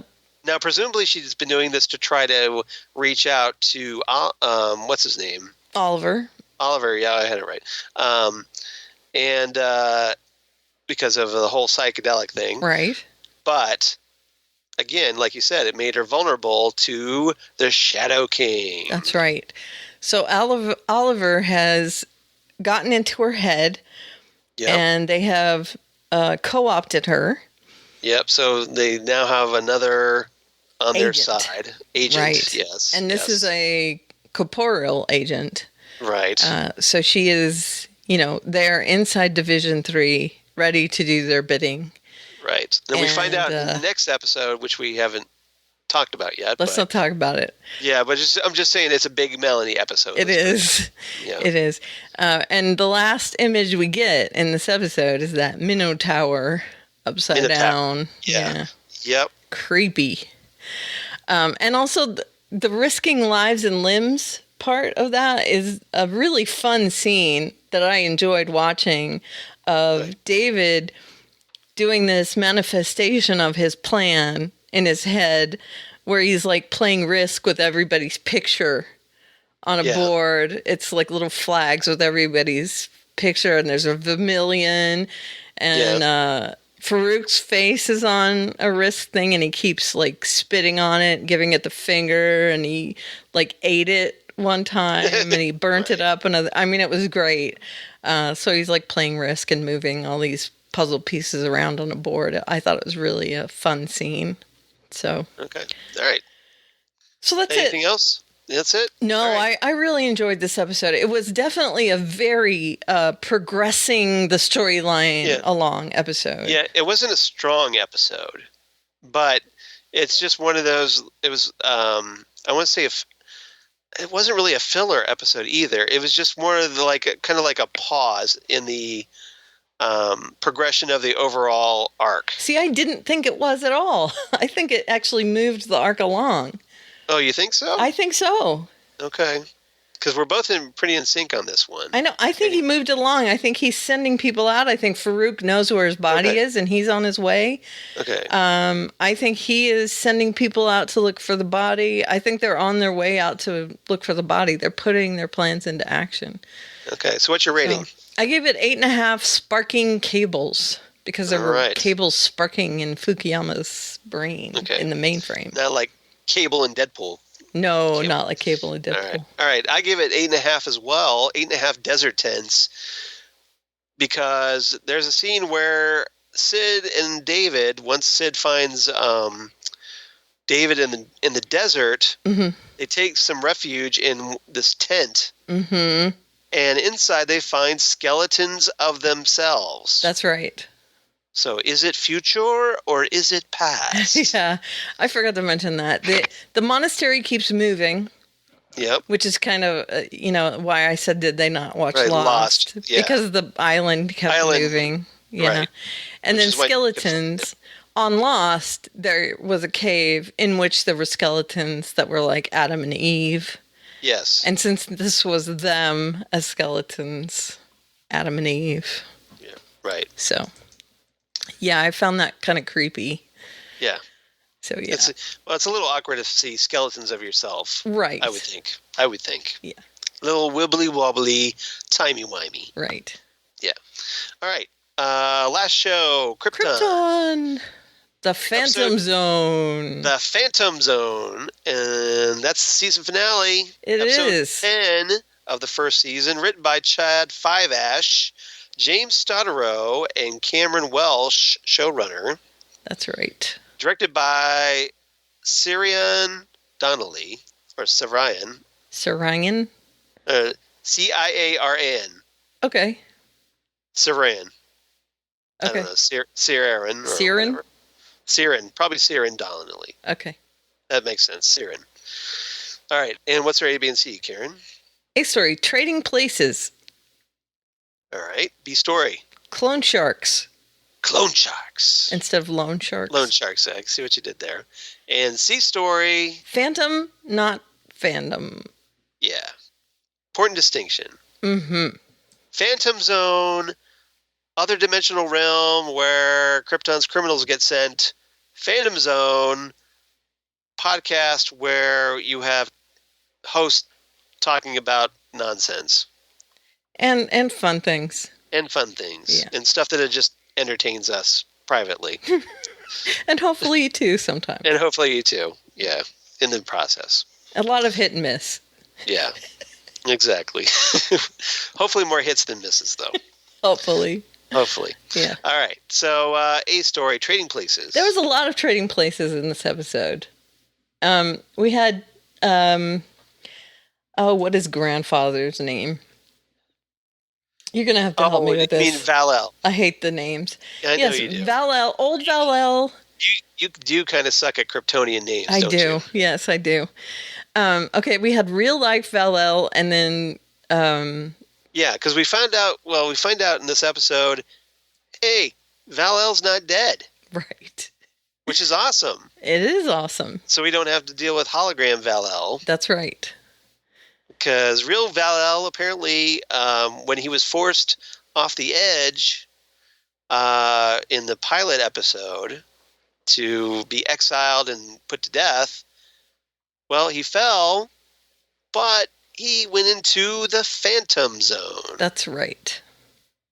And that's how he survived, and they get him out, and therefore we've got actual living Val-El back. Right.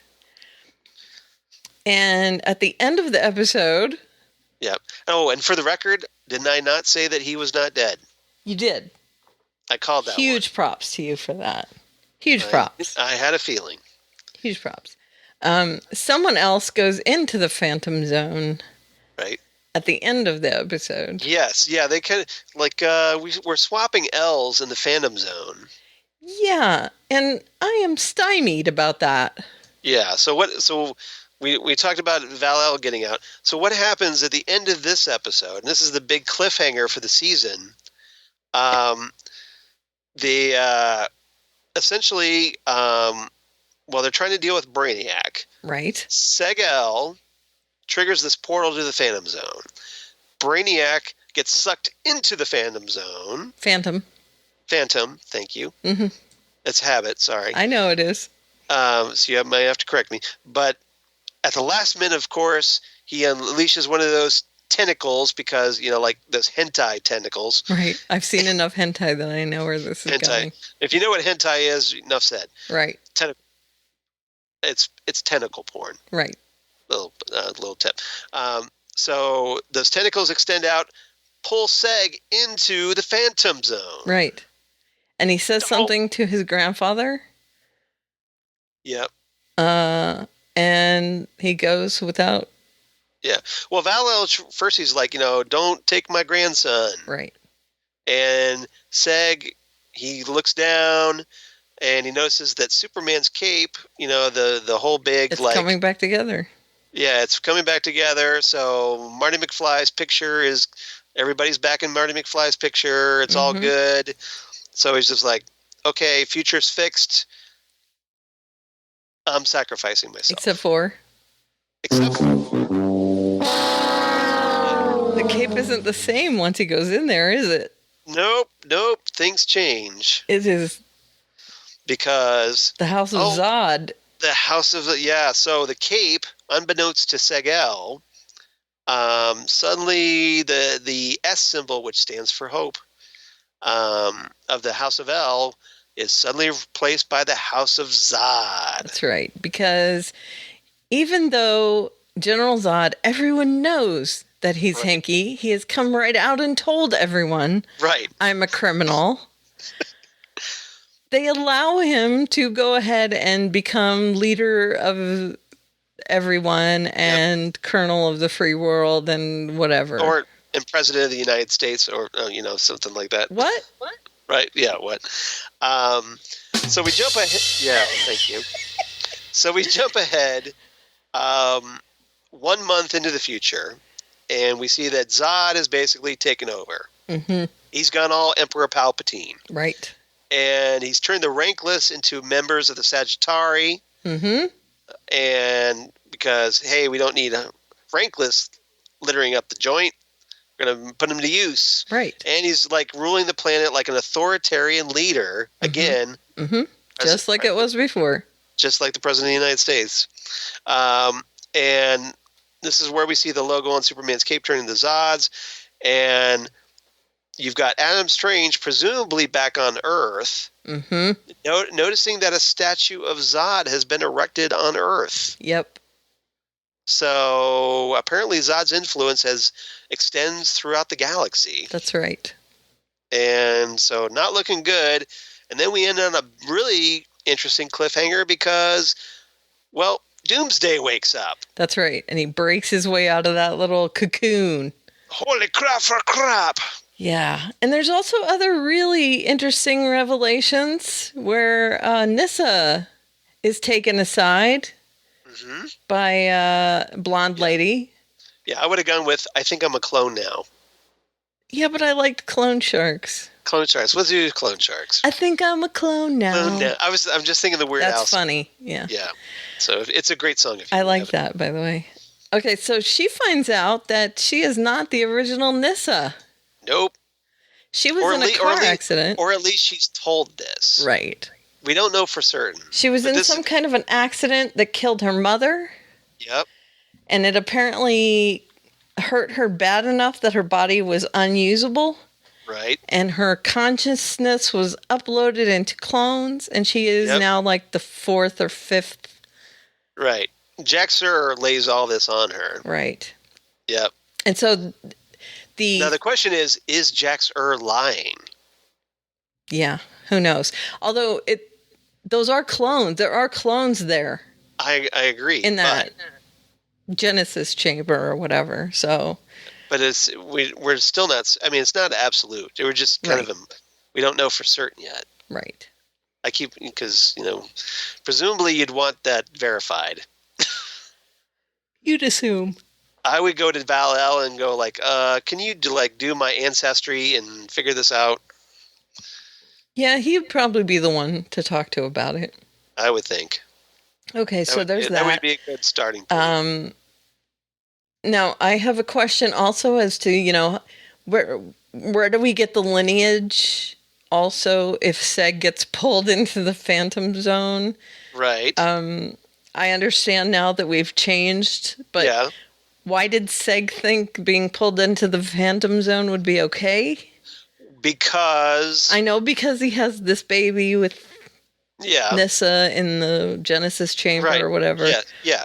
I get that. But that isn't the baby that it's supposed to be. Because why would Adam Strange care about saving him? Why would the cape be? Well, it's kind of like Back to the Future. Yeah. Okay, I get that. You had the original timeline, and then you had the new timeline. Mm-hmm. So, because of that, there's this kind of anachronism. Right. But I'm saying what the baby was there the whole time. Yeah. It's just what was the urgency? Is what I'm saying. Oh, I see. Because of the baby. Right. Why would Superman be preserved? Yeah, why wouldn't he? Yeah. Well, maybe something happens to the nursery. Okay. Or where all the Genesis chamber, the genetic material is stored. Okay. Maybe that Genesis chamber gets destroyed. Okay. Like maybe Brainiac would destroy the Genesis chamber. All right. So therefore, no Superman. Okay. Does that work for you? Sure. Okay. Let's go with that. I was just thinking, why is Adam so... No, I agree they should have made that a little more clear. Yes. They should have. Like, what are they working towards here?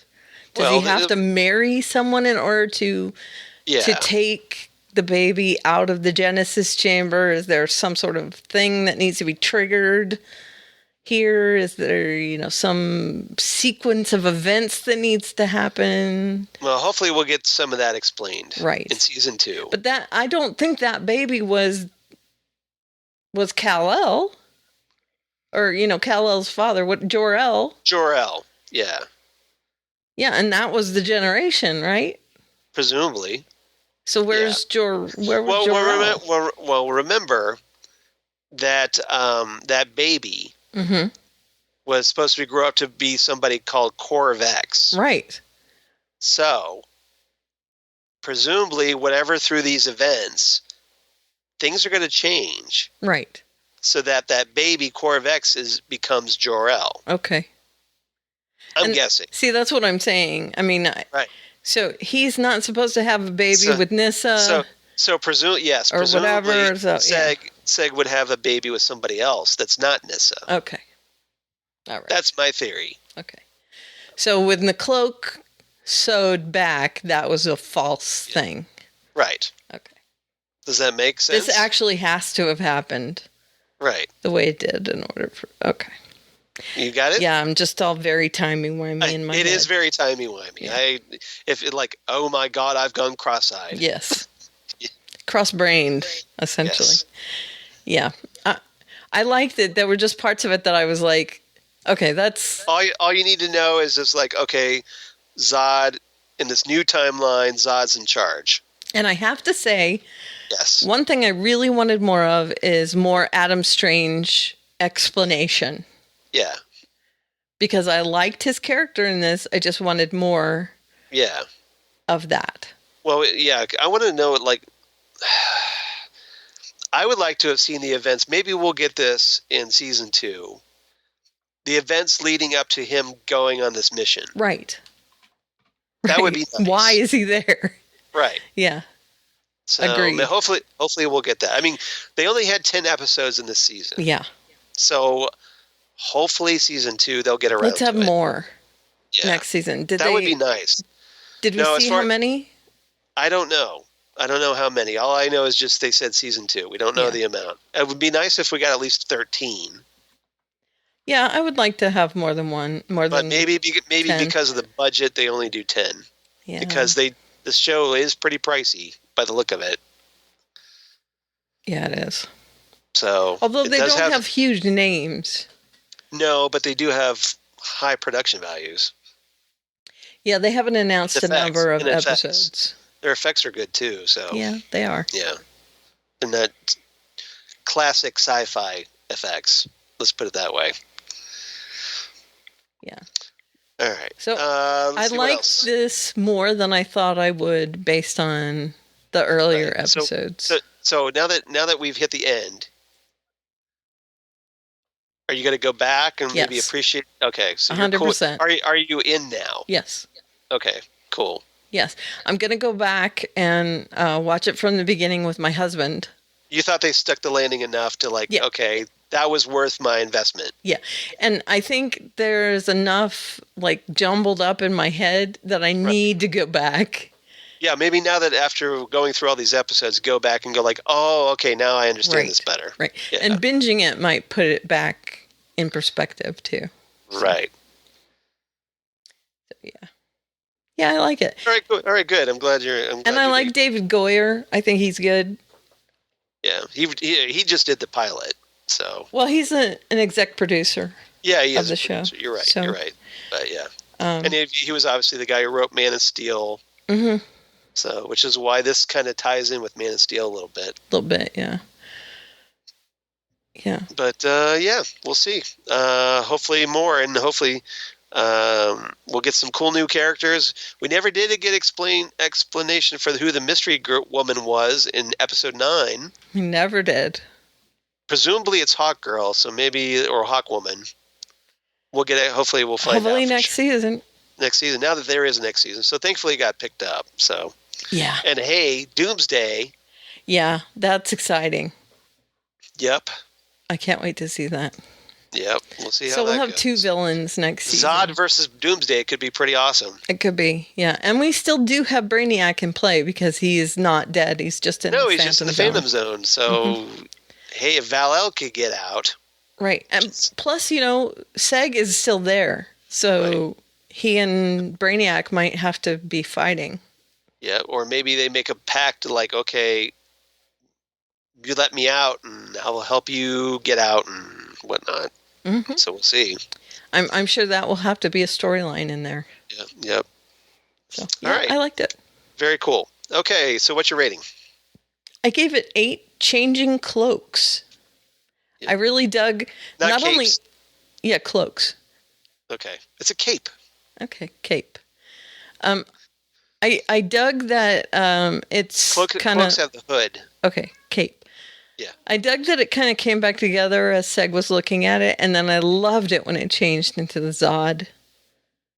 The black Zod cape. It was and very you're just cool like, looking. oh. Yeah, I was like, dun, dun, dun. You thought it would be easy, didn't you? Yeah, I thought that was very cool. Yeah, I did too. It was very dramatic and like, oh. Okay. Look through the Zod. And then, of course, Colin Salmon did the Neo before Zod. He's like, ooh, he said the thing. So good. I know.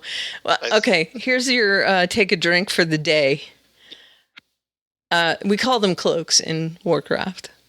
Oh, we don't call them capes in Warcraft. Okay, I stand corrected. No, it's okay.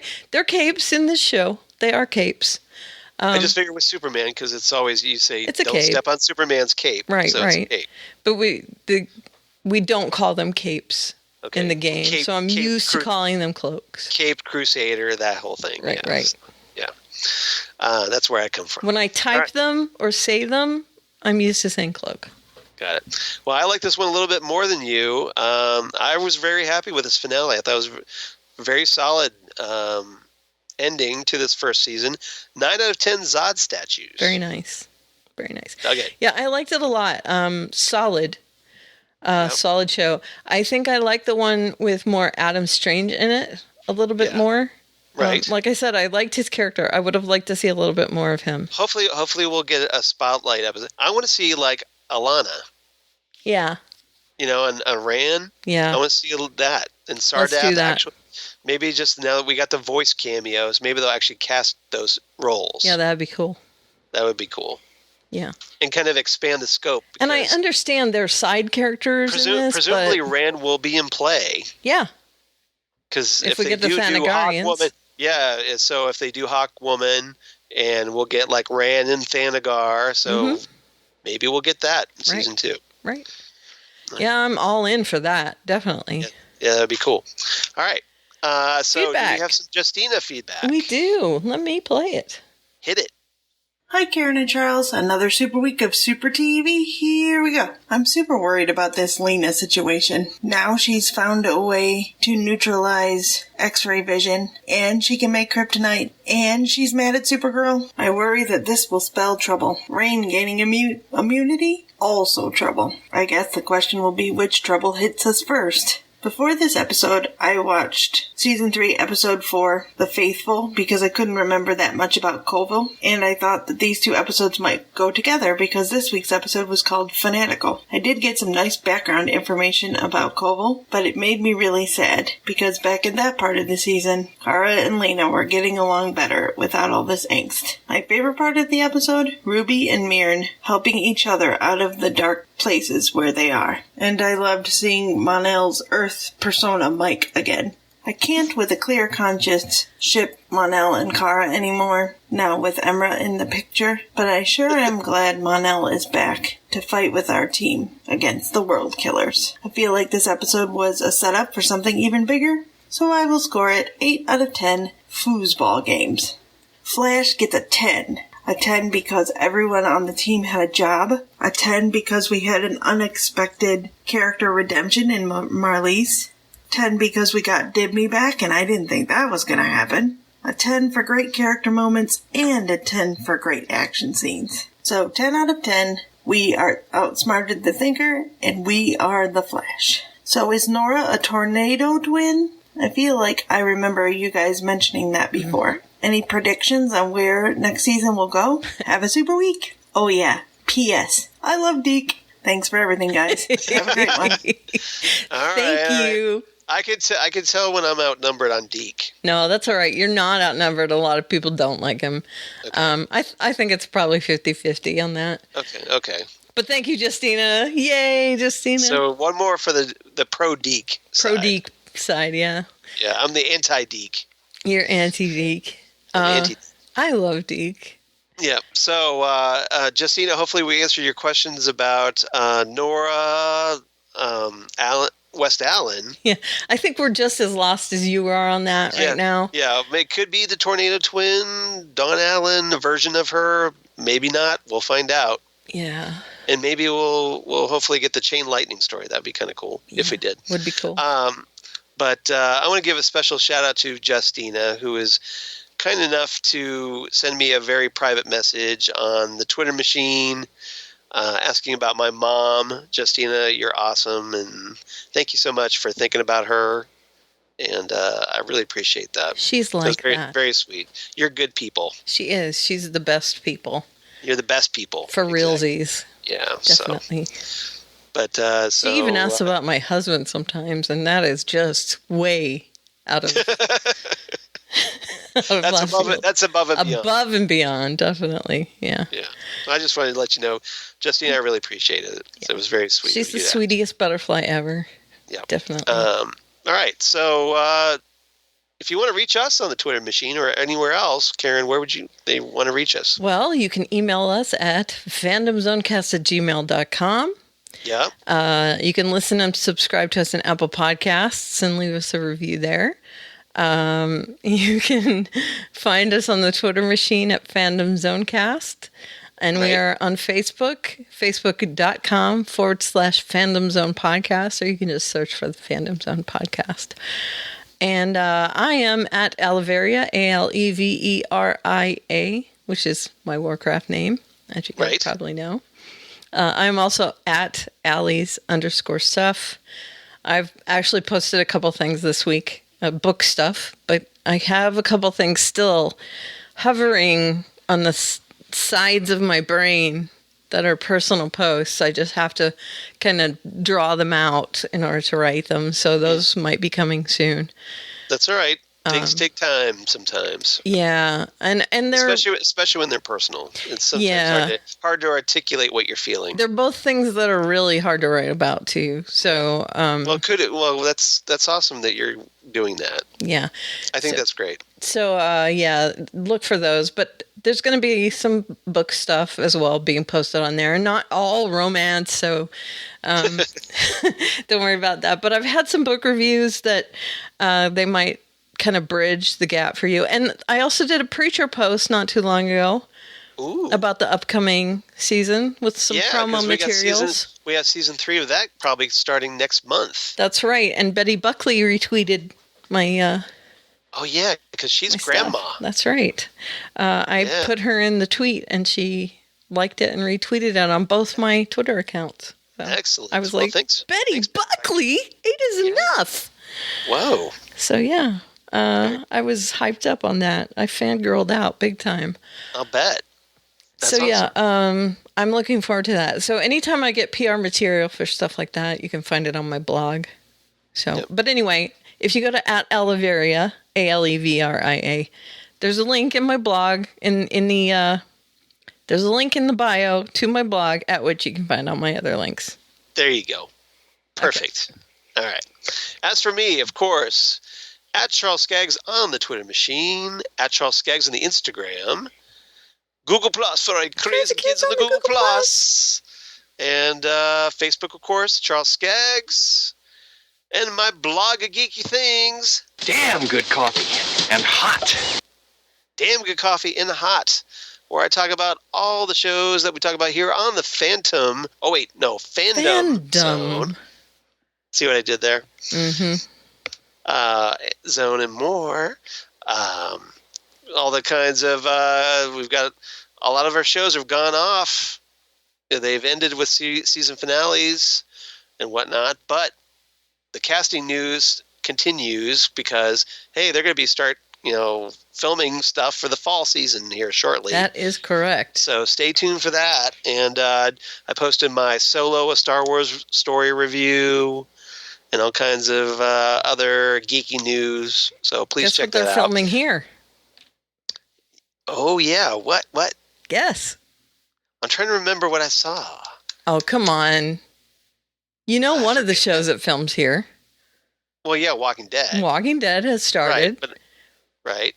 And The Gifted. The Gifted. Okay. I was thinking there was something else. Maybe like a movie or something. Oh, well, don't worry about it. Anyway, so.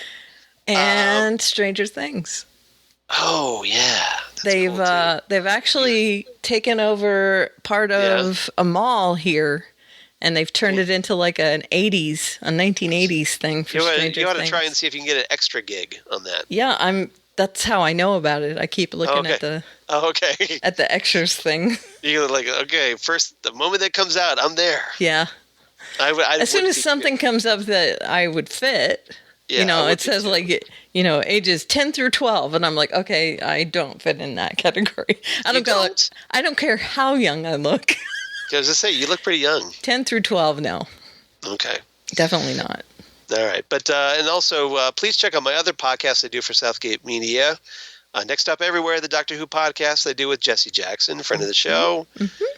Ghostwood, the Twin Peaks podcast that I do with Zan Sprouse, which we recently had you, Karen, on. That is correct. For episode 33, Dual Spires, where you were kind enough to join Zan and I to talk Psych. So much fun. Because Psych did a Twin Peaks episode. That's right. And on TV Rewind, they're actually coming around to that episode on their Psych Rewind. Yeah. And they asked me if I would be on it for that since I did the Ghostwood. Oh, that's cool. Yeah, so I'm going to talk about that episode again. Very cool. You can do shameless plugs for Ghostwood, hopefully. Of course I will. Please do. I always talk about you. You're the bestest. Of course. And also check out Titan Talk, the Titans podcast that I do with Jesse. We're doing those kind of monthly right now until the show starts picking up. Once we finally start getting some episodes, but some casting news and production news we'll be talking about, and all kinds of Titans comics news. We'll be talking about hey, they're doing a Doom Patrol spinoff already from Titans, which I can't wait for.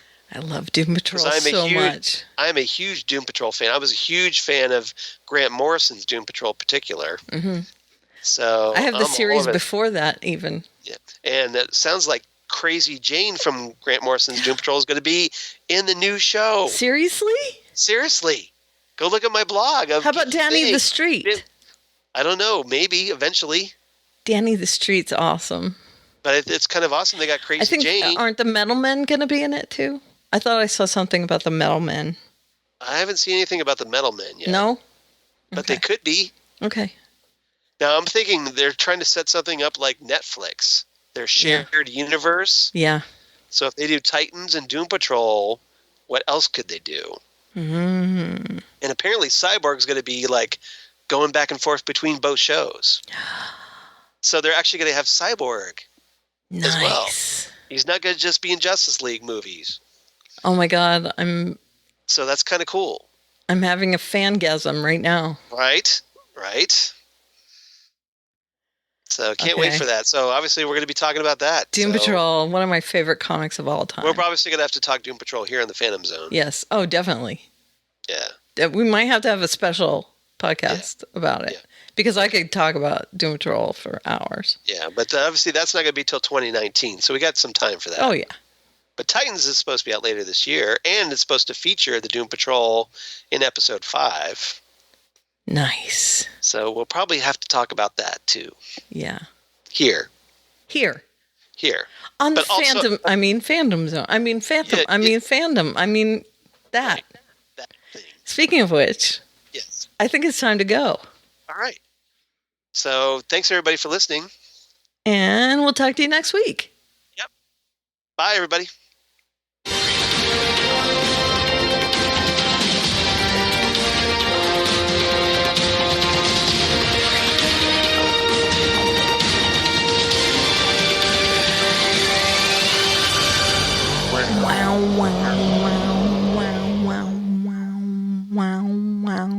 Wow. Doom Patrol. Danny the Street.